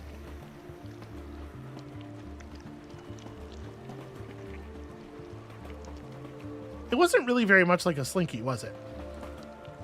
No, Not at all. Okay. This is what happens when you tamper with the coolant circulator. That was not my idea, to be clear. Here's your problem right up here. The coolant injector is all clogged up. Oh yeah, there's supposed to be coolant injector rating. We just got to connect some matches to some fire, and then that'll make the coolant come down and cool all the fire. And then once that's happened, then it'll be a lot easier to build out to here. I think. So let's make that happen. Oh, except all these are asleep. Right, so we got to walk the structure all the way over here to wake these up. This is the thing they are referring to as a Slinky. What they mean is a structure that builds to a platform and then its back catches up with its front, which is not really the thing that I think people are thinking when you say Slinky to them. Yeah. Right, when you hear Slinky, you think specifically of the staircase behavior, right? Which I guess is the thing I'm describing, but it's like the verticality is an important part of the vibe. Yeah. I mean, honestly, when I hear a Slinky, because my brain's bad, the thing I think about is log. Well, sure, it's better than bad. Some might even say it's good. Everyone loves a log. Ah! That did not hold the way it was supposed to. No, it's not.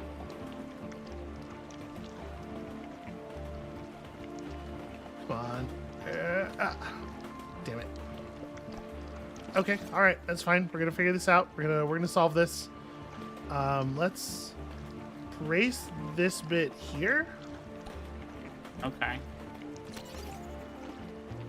And then, wow, it's really difficult to get it to connect If we can just get a little bit of force holding it against this wall, we can start building it upward. This is turning out to be more difficult than I was expecting. I will say that. Oh, well. Oh. We're not. I mean, no goo ball left behind. Okay. Because we need them for building. The problem is we don't have a single sort of stratum that's holding things together here. Mm-hmm. And that means that if I take any of these out, we're losing tension. Mm-hmm. Oh, okay. Question is, like, how much tension can we afford to lose? If I do that, actually, it'll stabilize this, so we can pull more stuff out. Ugh. All right. This is challenging. This is harder. Yeah.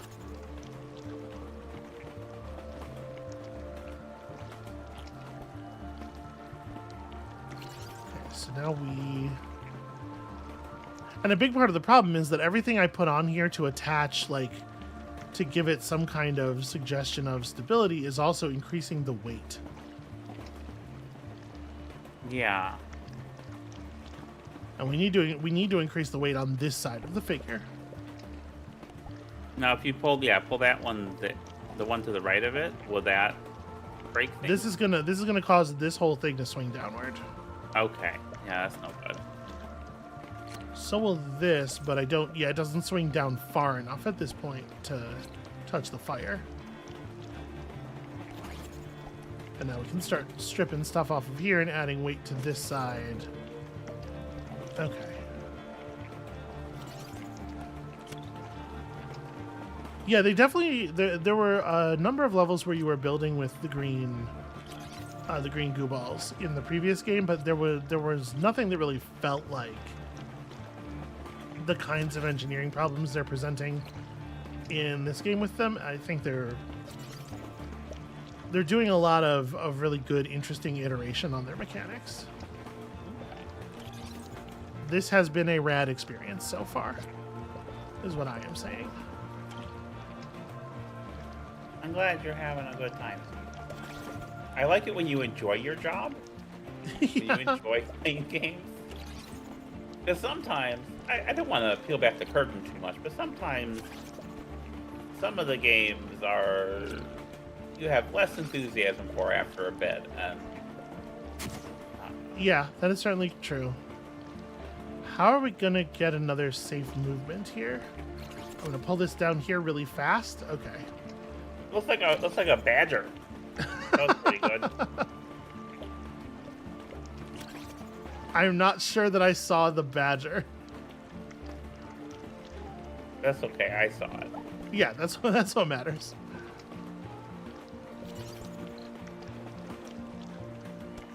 Okay. This should give us a pretty solid foundation to pluck stuff off the right side of the shape here, or the left side, for a while.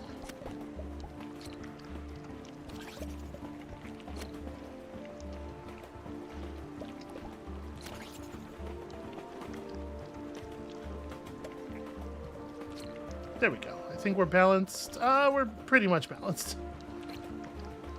All right, and now things are going to wake up, and all of a sudden stuff's going to get a lot easier. Okay, so now we need to build a match structure that's going to get us down to the fire. I'm actually going to take this off of here. I don't want the matches to connect to the green stuff at all. Okay. It doesn't really matter, but it'll just create complications. Actually, I guess, do I want the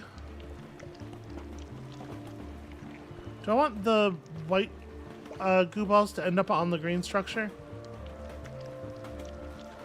Once the coolant is dropped, I guess it shouldn't matter, right? Because the white ones can't burn anyway. And once Right. the coolant is dropped, they're just going to end up floating down there in the water, which is fine. Okay, there we go. Okay, here comes the coolant.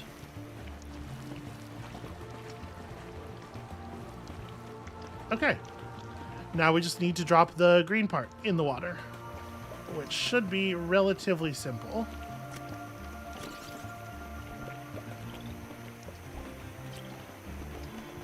We're just going to pull stuff out of the foundations here until it falls over.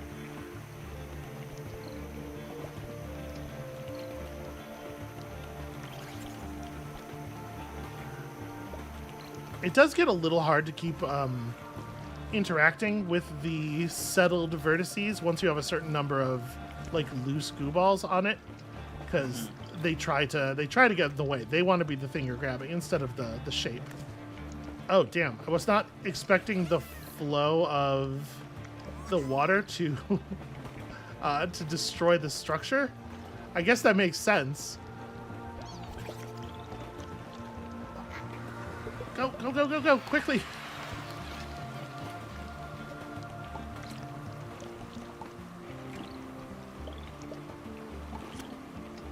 All right, there we go. Oh. Yeah. You did it. Ah. 21 doesn't quite cut it. I could probably have saved some of the match heads. I could have moved a bunch of the match heads across onto the green structure before starting the fire. Yeah, that definitely would have done it. Well, whatever. It's fine. These are the ones that got out.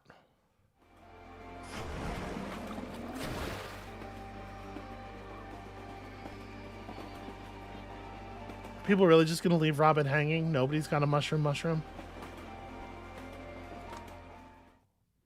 Well, I would, but I'm afraid of snakes. Ah, makes sense.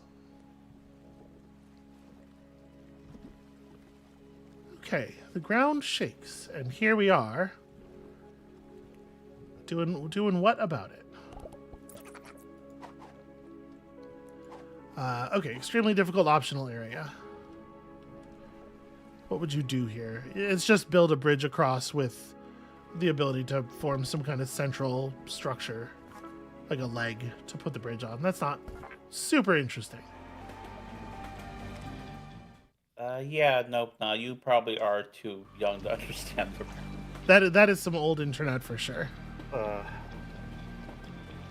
Back when in my day on the internet, we had like only 2 memes, and one of them was all your base are belong to us. So it's like, you are definitely not all the way caught up on the memes of even this period. You kids are spoiled. World of Goo organization has been collecting goo so fast, they've reached the maximum physical limit of extraction. No amount of technology, either now or in the future, will allow them to extract goo any faster. But what if they could speed up the flow of time itself? There would be no limit to the rate of goo they could collect. This seems like a very sensible could and should kind of situation. So wait, how are we going to do this? There's like a face on the train and we're going to blow up its eyeball, and that's going to cause what to happen? We have balloons. What is our plan? I guess, okay, we use the balloons to float this shape over to there so that we can wake it up. Okay. Except these balloons are not enough to provide that amount of lift. So we use the balloons to form a bridge over to the chain of matches. Like this. This is the plan. How about some of that, Amabel? All right. Since you think you're so great. Do I? Actually, if you don't, you should. I struggle with myself. Because you are. Amabel. Yeah. Take that. You're wonderful. Oh no. You're wonderful. You've improved all of our lives tremendously just by being here. Okay. All right. Well, time flies. what's going to happen now, since you did this publicly to me? I did, yes. Everyone in chat, can you just talk about how great SB is? How great my girl Sawan is, and how much you enjoy her channel, and Do let's see. Anyone Jesus. want to talk about like the blood wheel? Is it a blood wheel? There is a blood wheel. Yeah. Anyone want to mention like the deep lore, of the channel? That's very sweet. This is uncalled for. This is a deep unkindness, or rather, it's a deep kindness, which is the cruelest thing you can do to me. Should I have saved those match heads? Maybe. Oh God. Okay, now we've got much goo going onto the thing. Okay, which we want to direct. Now a new area has opened up, so we'll direct this over to there. But we're almost to the front of the train. Just keep going that way. Okay. Alright, so we've got a bunch of goo shooting out now. We can carry this goo across here.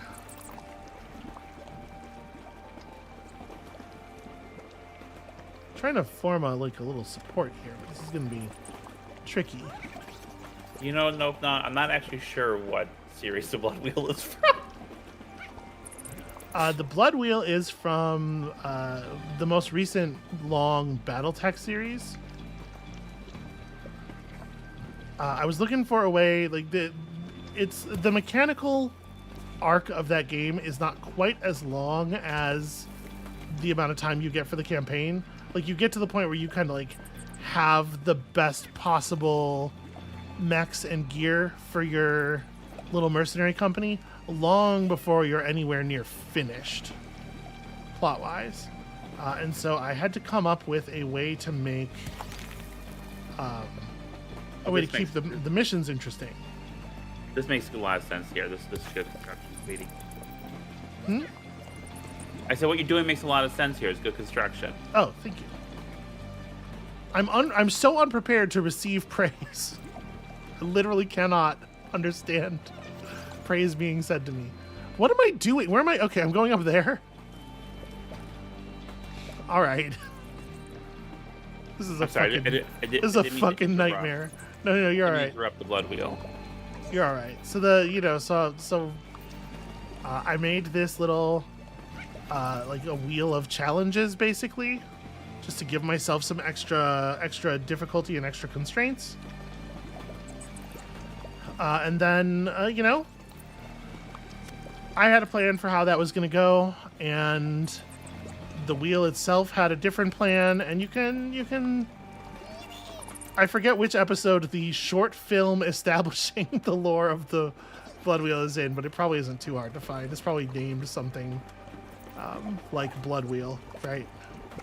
Yeah. And you still have the blood wheel. I do. Canonically, I can't get rid of it. Okay, so we're all going down here. I see. Okay. I think the blood wheel is actually in the canonical gas image. Yes, it's in Gas Cave. A representation of it. It's a giant blood wheel, much like the Batman has like a giant Joker penny. I'm assuming, unless gas is very small. I feel like gas is large though. Yeah, no, gas is. Yeah, it's a larger blood wheel constructed to honor the original blood wheel. All right, this pipe feeds straight into the central engine. With an extra final stream of goo to fuel the locomotive, there would be no limit to the speed this train could go. Well, that can't be good. This chapter has taken a long time to get through. I really thought we were going to be like... Yeah. I thought we were going to be 4 of the 5 chapters through at the end of this stream, and I don't think that anymore. Nope. Ah, shoot, shit, fuck. Also, ironically, the chapter about the train going fast takes longer. Well, it takes a while to get things going fast. Snowpiercer itself wasn't eaten in a day. Built in a day.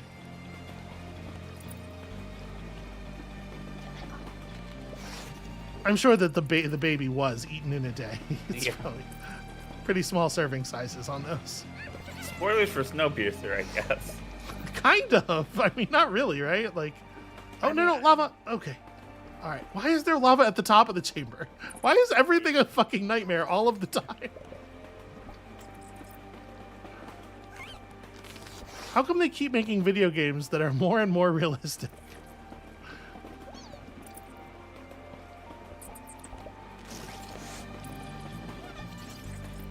Okay, we've almost got this. We've almost got this. All right, did we get 80 goo balls across? I am not feeling like that's the case. But we might be able to go back and scavenge some. Well, all right, okay. I think we got this. There's still goo coming from the shooter over there.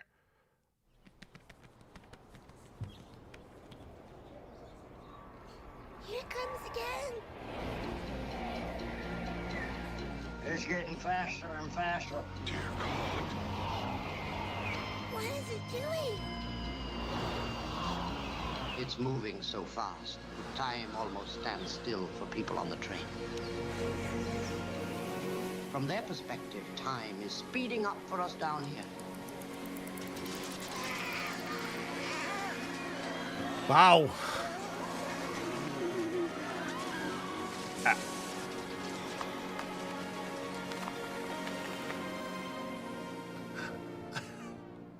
I know this isn't the thing I should be latching onto 200,000 years later, but I do think it's very funny that the children did not grow up into adult sizes. They just got old at the size they already were and then died.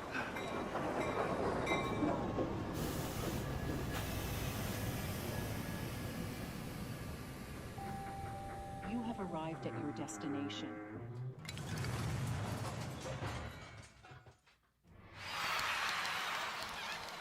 Okay. The cheering's a little... Oh.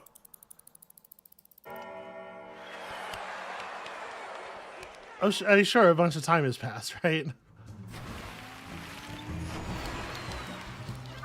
Ye old Reconator. Well, I mean, let's take a look. We probably don't have time to get too far in this, but... Yeah. The distant future.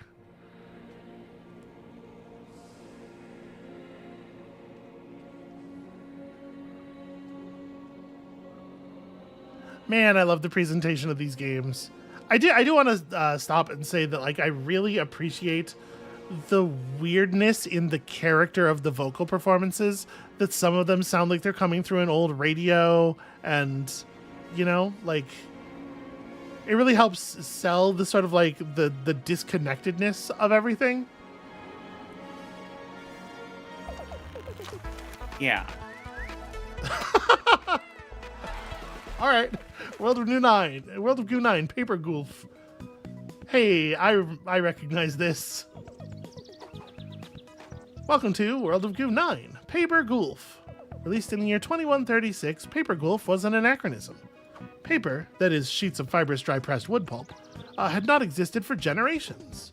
Like the floppy disk, the phonograph, and human legs, it had become obsolete. Oh no!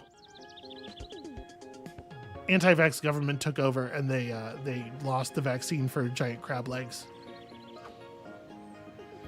Young players looked up from their nutrient tanks, utterly baffled. There you go. That's a little bit more, a little bit more deep lore for you. Oh yeah, that sign was signed. Good point. Okay.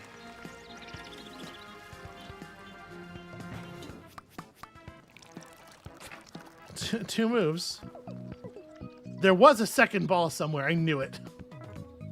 All right, whatever. It's fine.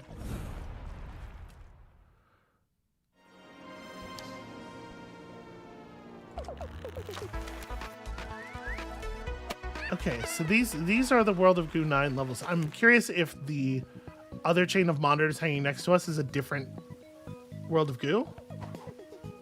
World of Goo 9 Paper Gulf was released shortly after World of Goo 8 Dimensional Accelerator, a game set in an increasing number of dimensions.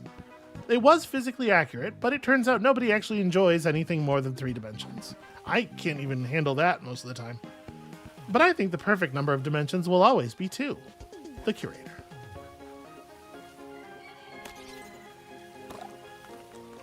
Look at this. We're killing it. We're absolutely destroying it here.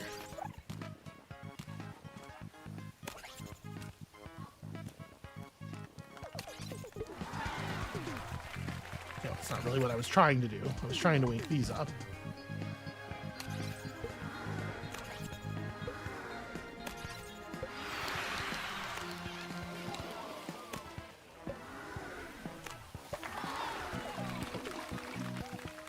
You know, I don't need the game to tell me that I have OCD when I bother to collect all the balls.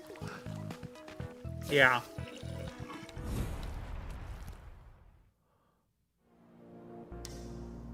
I wasn't Crab Legs patient 0, it's hereditary. Yeah, I've met her mom, and her mom's very sweet, but She does have giant robot crab legs. Yeah, she's a little lady, and she's mostly like 90% crab leg. Yeah. Well, the thing is, it keeps taking over more and more of your body. World of Goo 11, this way up, Gravity Bridge. Oh, this is charming.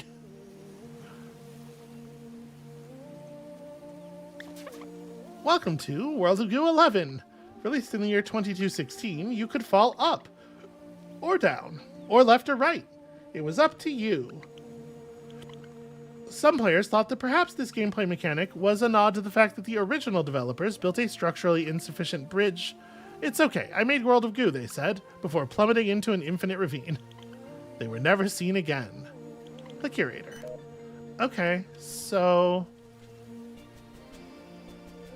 I mean, don't we just want to... Oh, I see. I turn it by... Okay. It's not quite what I was expecting. There we go. Right? This seems pretty straightforward. Mm-hmm. I do think it's very charming that the gravity determiner is a physics object, though. That you have to roll into the right position. Okay, and then the pipe is above that. So...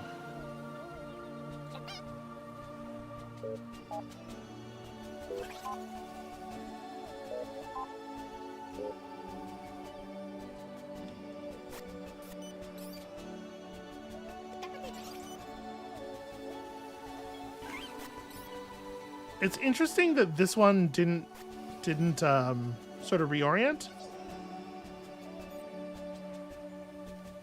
This is wild. Hold on a second.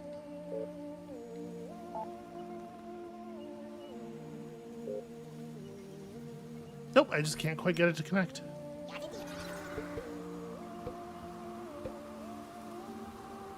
So we actually don't win. But hold on, I can grab these ones and just transport them over to the chain. Never mind, we're fine.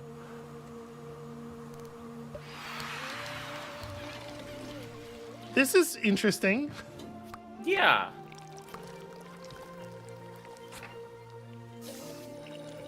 So like when I'm playing, I'm sort of on play by play. You got to do the color. Yeah, I'm sorry. It's just I need you to say more words. Like, huh? All right, what about the blue monitors? World of Goo 17, the Black Stain.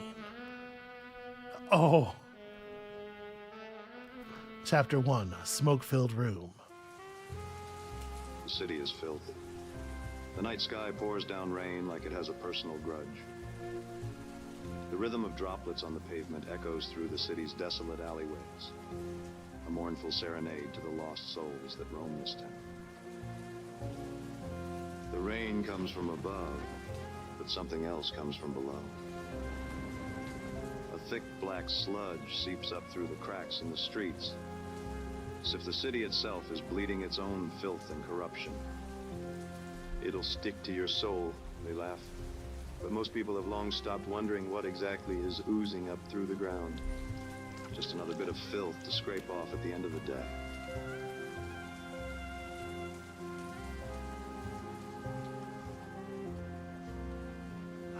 Every once in a while. Cliff Spanner, private investigator. Got a mystery you need to unravel? I'm your guy. At least I used to be.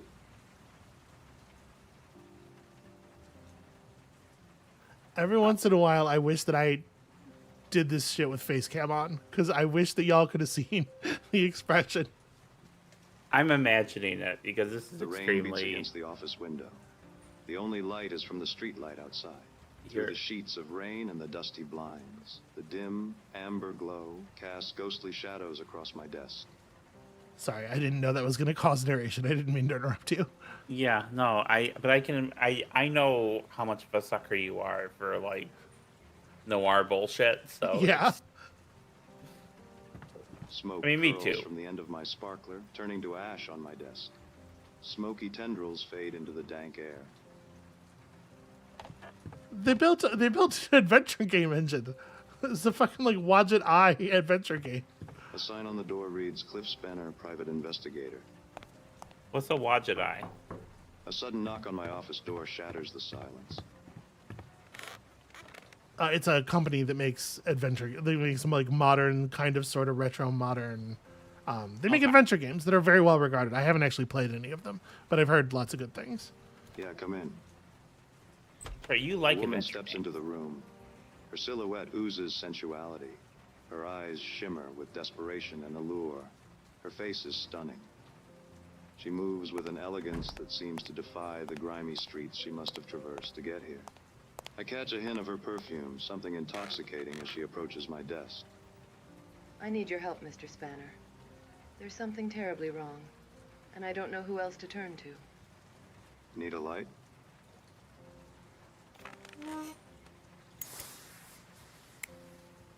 I thought you'd never ask. What seems to be the problem, Miss... Call me Effie. All right, Effie, what brings you? It's my brother, Rusty. Rusty Blackwood. He's disappeared, and I fear the worst. Blackwood. That name is familiar. Effigail and Rustwick Blackwood, right? You and your brother are heirs to the vast Blackwood Oil Company that powers the whole city. Tell me everything, Miss Blackwood. I thought I told you to call me Effie. My brother, Rusty.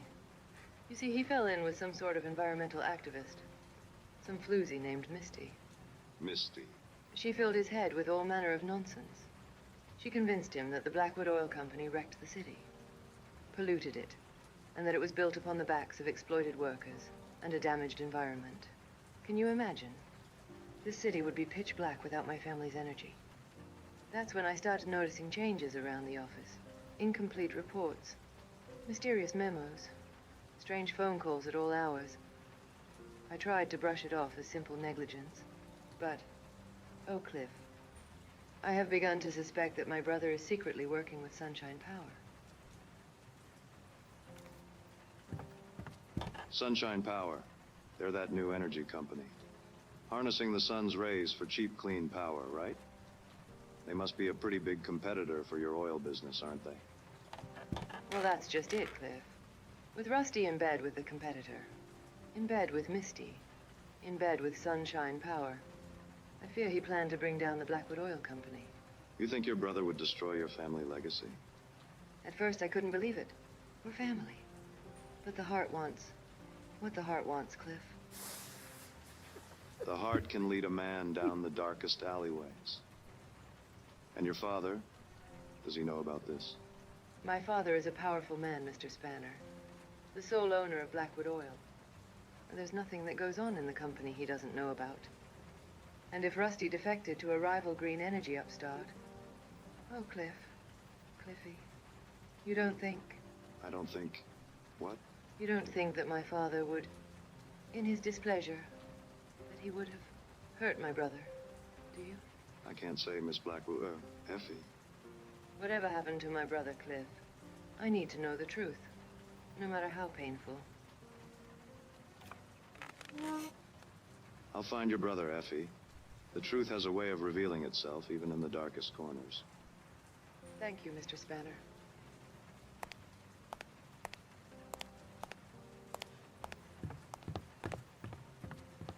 Cliffy, please, bring my brother back.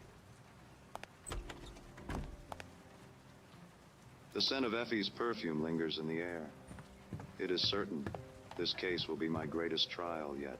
The stakes are high, the danger palpable, but I am a private eye, born to the shadows, a crusader in the face of darkness. I am Cliff Spanner, and I have a mystery to solve. Okay. Okay. When he initially said, the smoke curling up from my sparkler, when we examined the desk, I was like, that's a weird euphemism for a cigarette. But it kind of makes sense, like bizarre, overworked metaphors. It kind of makes sense. I was very not prepared for them to be literal sparklers. And every time she took a drag on her sparkler, it just about bowled me over. That's very good. You trying to contain it. I was just trying to laugh away from the microphone, Yeah, no. This is fucked. This is really something. Yeah. What are they doing? So we have a couple comments. The cleaner mops the floor. Hold on a second. It's late, well beyond working hours. Come to think of it, I'm pretty sure someone had already mopped the hallway today. There's something familiar about his weathered face, his tired eyes, but the thought is fleeting. Hey, you. Someone left a box for you outside. I nod and continue on. Tonight, my mind belongs to Effie and Effie alone. And listen, it's better than a janitor with no face at all. Nope, nah. I'm right there with you. I would love for Amabel to have to do all the voice work. No, I would love for you to be doing the voice work. I think you could do it very well. And Daphne suggests that we play Kaiju Noir, but she doesn't think visual novels scratch her gaming itch. And I think that's about accurate. Like, I'm absolutely down for an adventure game. A visual novel is that's a bridge too far for me. Yeah, well, see, you like visual novels when they're called adventure games and have bullshit inventory puzzles. Here's the thing. I like visual novels when the writing is good, which means I don't like visual novels. Got 'em. This is the weekend where I just say a bunch of incendiary shit while we're recording and then move on, as though no one could possibly have any problem with it. There's some stuff in an upcoming episode of Forex School that I actively felt bad about after we were done recording. Yeah, what was that? I step into the inky black night, my footsteps falling heavily on the wet, rain-soaked pavement. This is wild. The street is illuminated with the harsh neon light of a Blackwood Oil Company billboard. Across the way, there's an even brighter billboard for Sunshine Power, Blackwood's upstart new rival, a renewable energy company. I turn up my collar against the rain. They really went for it. Yeah. So I'm gonna ask: are we gonna? Catches my attention.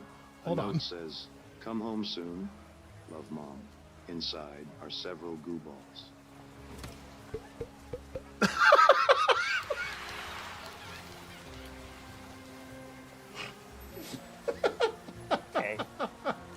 Okay.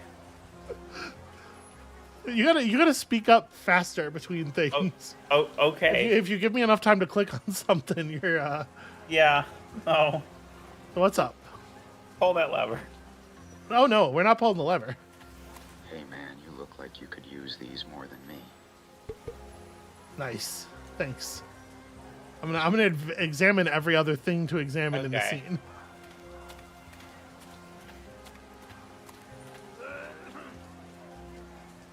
This is. I ordered a hot dog, and it came with these. You want them? Okay. By the way, really loving the down-tempo jazzy revision of the World of Goo music. Yeah.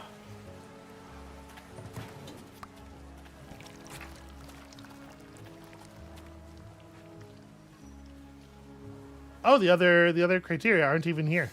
Yeah, that makes sense. Yeah, moves would be strange. Okay, well this has really turned into something. Yeah. Okay, so you had a question, something. Well, I was gonna ask because I assumed there was more adventure games, so I was gonna ask if we were gonna just keep going or if we were wrapping up the stream. There is, but it's in chunks, right? Yeah. So if we're gonna here's what I think. Let's play to the end of one of the games, and I think the golf game seems like it'll be pretty fast. we can get to the bottom here and see what happens when we get to the bottom of one of the strings.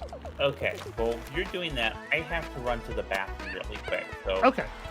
Be entertaining. I've never done it before, and I don't intend to start now.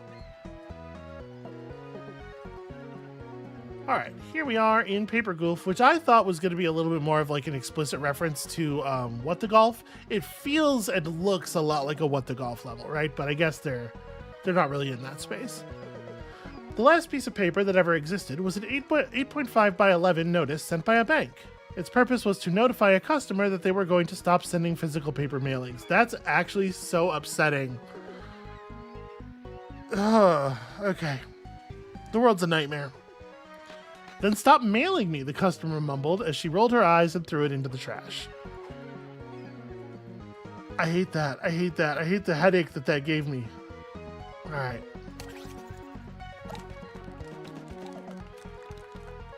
Okay, this time the golf balls are colorful. Are we just going... Okay. I mean, that's something. I don't know what's going to happen with this. If it's going to lift the balls up enough to deposit them here, or if it's going to like shoot them out with such force that they land in the garbage. The masher. But it does look like this is maybe going to take a little bit longer than I was hoping. Oh, okay. At this point, we're firing all of the balls that we have awakened at once. Again, pretty What the Golf, if we're being honest. Oh, for some reason, that guy doesn't...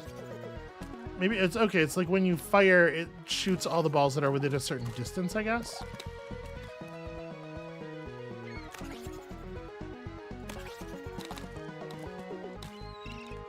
Which should make this very satisfying. That's actually extremely rad, and I love it very much. Okay, so when we hit these...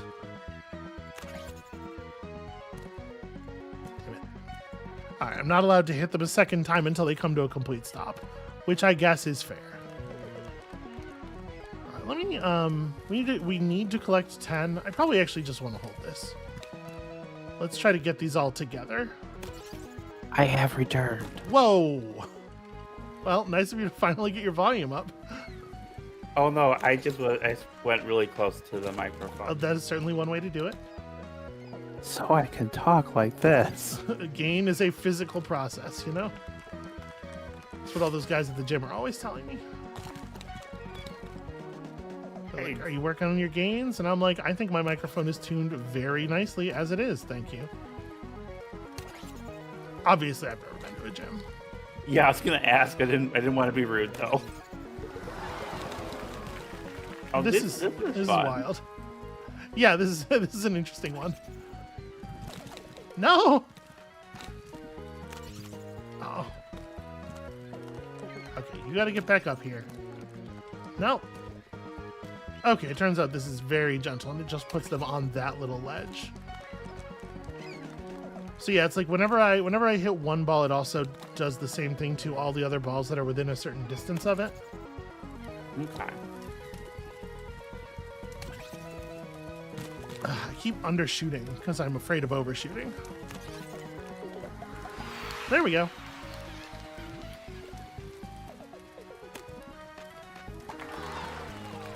Perfect. Beautiful. Not an apocalypse at all. Good job. I am currently de-apocalypsizing.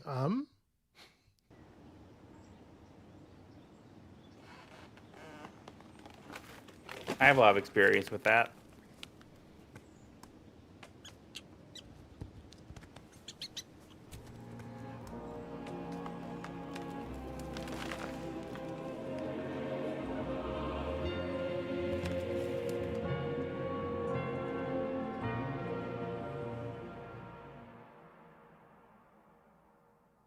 Yo, but for real, where did the nut come from? Anyway, well, you know it's a fairway inferno. What have we learned today? We've learned that you shouldn't ask where a nut comes from. You should just take it. In your mouth. Also, that white goo is not flammable. You might have to leave some behind. But that's okay. We're all in this together. Wait, doesn't that make it less okay to leave them behind? The sign painter. The sign painter did not always appear in all of the sequels. The character would occasionally return to see how the world had changed, or to observe what was left. The curator. Okay, that's interesting. It's remarkable how much they got my attention with that. I miss the sign painter. Apparently.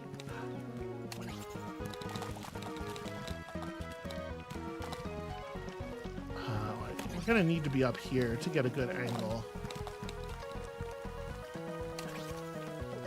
No, that's the worst angle. Holy crow. What a bad job I am done.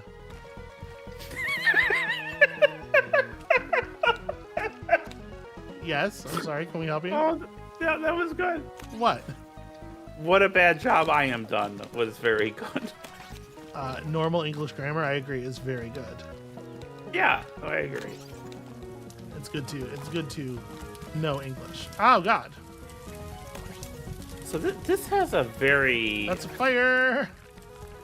Okay. This reminds me kind of like what the golf or... Yes, very much. That's what I was saying. What was the other... Oh, were you... While you were in the bathroom, yeah. Yeah. Sorry, I wasn't trying to I wasn't... Oh no! Like, it did come across like a, fuck you, Amabel. I was just saying that. What's wrong with you? Oh my God. I've suddenly become so terrible at this game. Well, we no longer have enough goo balls to succeed, but look at this. I saved almost all of them. Okay, we're on a timer. We're on a timer until the lava shows up.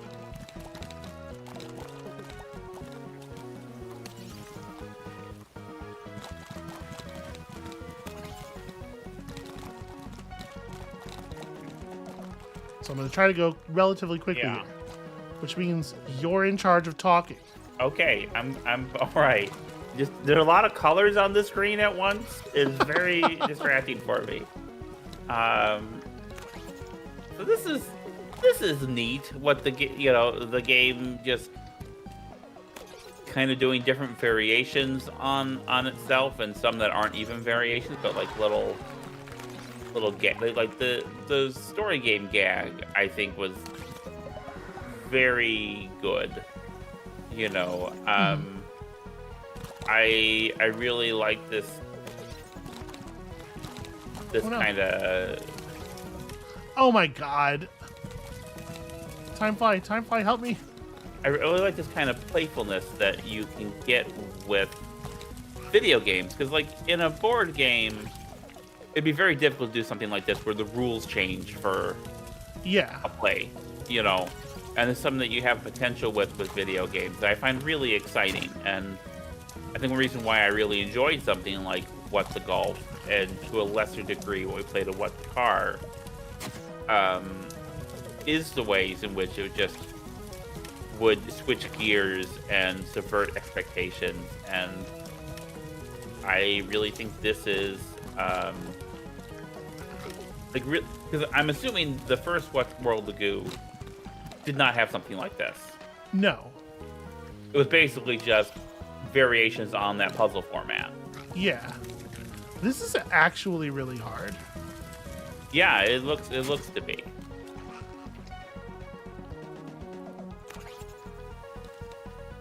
Now, are you just influencing the direction, or do you also have control over the force?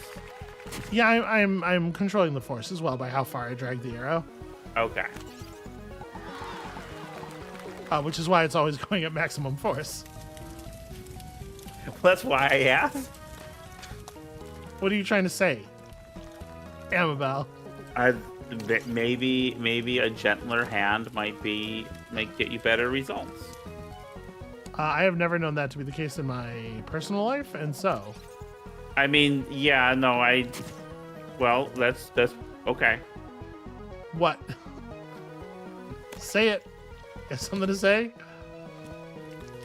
There are times when we're at. You can do it. I believe in you. Thank you. We have exactly enough balls here. Nope. Why is it so hard? Time fly, help me. Time fly, help me. No. There's like exactly one angle, it feels like, that will work. And I just have to find it. I just have to get it right.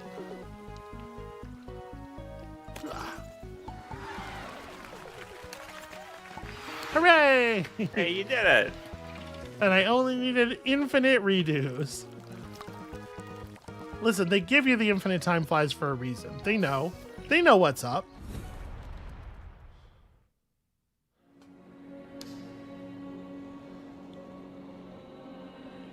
All right, here come the windmills.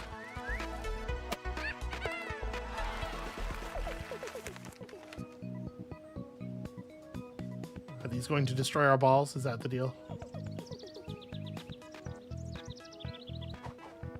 Some players may recall windmills in the original World of Goo game. Well, here they are again. Like a photocopy of a photocopy of a photocopy. In the earlier games, they mined the environment. But now, they're mining their own past. The curator. Okay. What? There's some interesting commentary going on here. Yeah.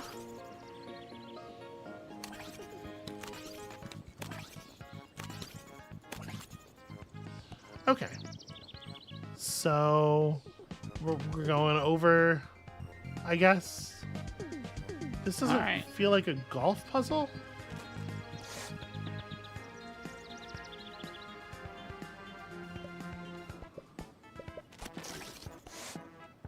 Unless they want me to actually like make golf shots here, because we could just walk. Well, actually, maybe I can't walk the shape over. It doesn't seem to want to move horizontally almost at all.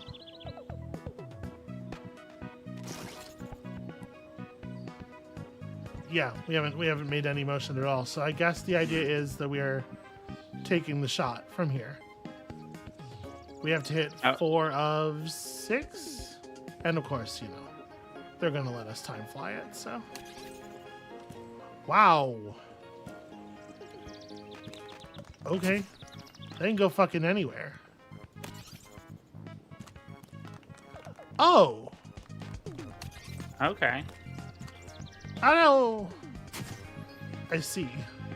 This is something. Not sure. Yeah, I'm not sure I've ever quite done a thing like this before. It feels like the thing to do is just to be patient, but that's not really your vibe. I love you.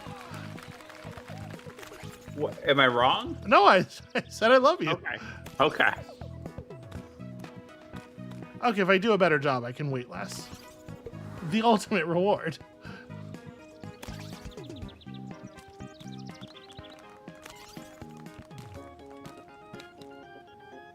This is not what I thought we were going to be doing. Please let me try again. What a strange thing this game has become. So what do you think about this, like,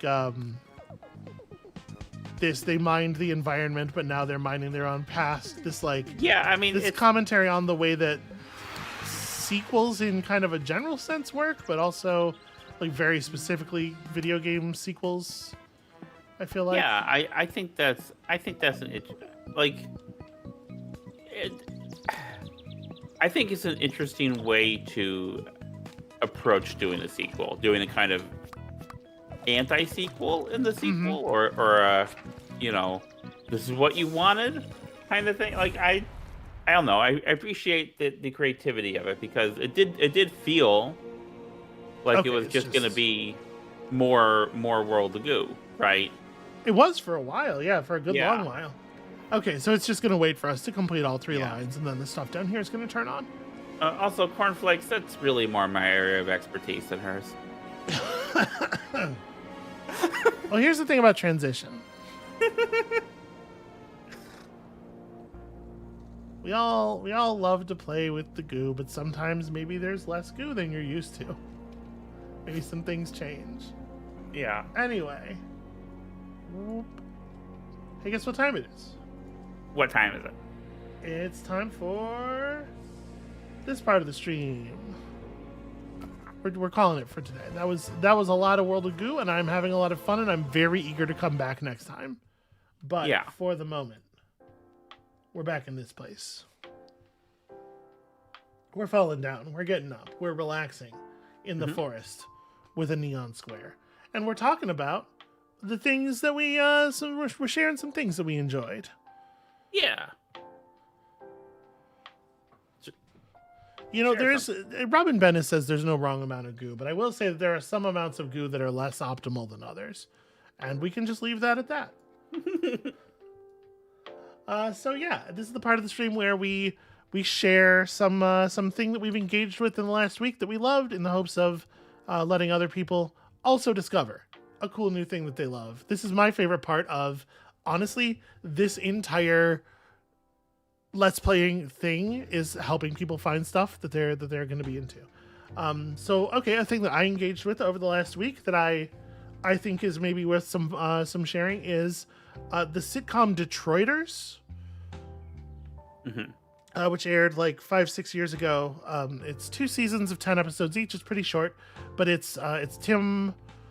Oh my God, Robinson. Thank you, Tim Robinson and Sam. Bloody hell, those guys from The Thing. I Think You Should Leave. Right. You know. Yeah, they made a show. Before I Think You Should Leave happened. They're both actually from Detroit, or from the Southeast. Sam Richardson and Tim Robinson are their names.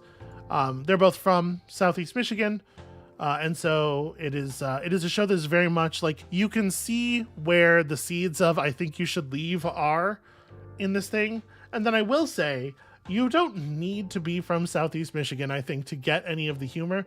But if you are from Southeast Michigan, there's a remarkable amount of very faithful Detroit area humor.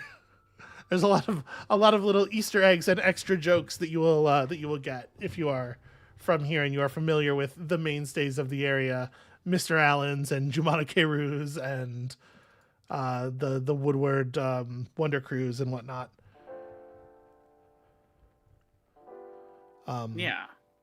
Yeah, they are. They're the hot dog meme guys. That's true. Technically, I guess I Think You Should Leave is not really like a thing that Sam Donaldson is. He's not credited as a writer, I don't think, but he appears in plenty of them, and you know what that's like. Technically, I Think You Should Leave is created and written by Tim Robinson and Zach Cannon, and Zach Cannon also worked on Detroiters, so it is very much like, it is a very direct pedigree from Detroiters to I Think You Should Leave. So if you liked that thing, you might like this other thing. I think You Should Leave is probably pretty popular, so Detroiters might be a thing that has broader appeal than people know. And it did not, I think, get a lot of attention when it was on Comedy Central for like a year and a half. Yeah. So yeah, find a way to watch Detroiters. Let me tell you something. If you're into acquiring media in certain ways, it's pretty easy to get a hold of, is the way I would recommend. I don't know, you could probably watch it on some It's also streaming on Netflix presently. Okay, there you go. There you go, in case you're one of those people. Yeah, what about you, Amabel? Do you have anything you'd like to share with the class? I saw an excellent movie earlier this week called Brute Force. It's about a prison. It's about how inmates in the prison are dehumanized and exploited for free labor, and then they're like disposed of and no longer useful, and how those prisons are not separate from society, but are a reflection of how a society treats and dehumanizes its marginalized people in the service of capital. It's from 1947. Okay, I was gonna say, yeah, this is the Brute Force from 1947. I'm looking it up here. Yeah. With Burt Lancaster. Brute Lancaster. And Hume Cronin, who plays like a total bastard man. And if you're mostly familiar with Hume Cronin for being like a little old guy, like a cute little old guy who gentle and sweet in movies, which you would if all you all are babies, so you probably aren't even familiar with that. but it's really weird seeing a younger version of him, like this psychosexual energy, being just a total bastard. Good movie. You know, Jules Dassin directed it, and Jules Dassin also directed Rafifi and Bob Laflambeur, which I probably mispronounced badly. Are you aware that it has this cover? This is the poster, I guess. That where it just says "Man hate, woman love." This is the deep social commentary that I come to films from the 40s for. Did you know that that man hates but woman love? It's true. Those are biological imperatives. Biological determinism. Like it's the fucking sick biological determinism of Brute Lancaster. You know, I mean, the thing is, movies from the 40s, right? Some of the taglines are like, do you know the tagline for Citizen Kane? I don't know. No. It's terrific. That's the tagline. Okay, that's it. I will say, like, this poster has a lot of other insane things written on it. Like, Mark Hellinger tells it the killer's way, and killers is italicized and underlined and in quotation marks, which just doesn't make any sense. Hold on, I'm putting it back up again for a second. Yeah, no. Let me. This is insane. Who designed? Who's responsible for where we look at movie posters? Who's responsible for this shit? Man hate, woman love, with the man on the inside, quote, inside. The idea of referring to being in prison as being inside, I guess, was new enough that they had to like throw some quotations. This is some slang. Maybe you haven't heard of it. This man is on the inside, and as the woman on the outside, we have these actresses. It's very strange. It's a very bizarre poster. I mean, there are ways in which the movie is... Also, we don't really do landscape-oriented film posters anymore. No, not really. And you probably would have seen this more as a lobby card than as a poster. And also, this would probably be... This probably would have been exhibited, like, moving from theater to theater, rather than like the whole wide release thing we have now. But yeah, I mean, it definitely, it's a movie from the 40s, so obviously have expectations for some hokiness, you know, but I think it's a really well-directed picture, and like it has something to say. It says it in a very obvious way. Sure. But is a thing that's still worth saying today. Yeah. I really dug that. Criterion has right now the Criterion channel has a bunch of noir films for Noirvember running, and this was one of them. Okay, I'm seeing in the chat somebody calling out the Rise of the Golden Idol in a very sort of Rise of the Golden Idol-y way. It's good. There's 2 episodes out. There's another one coming later today when I record it, as soon as that's done. But yeah, that's been fucking great so far.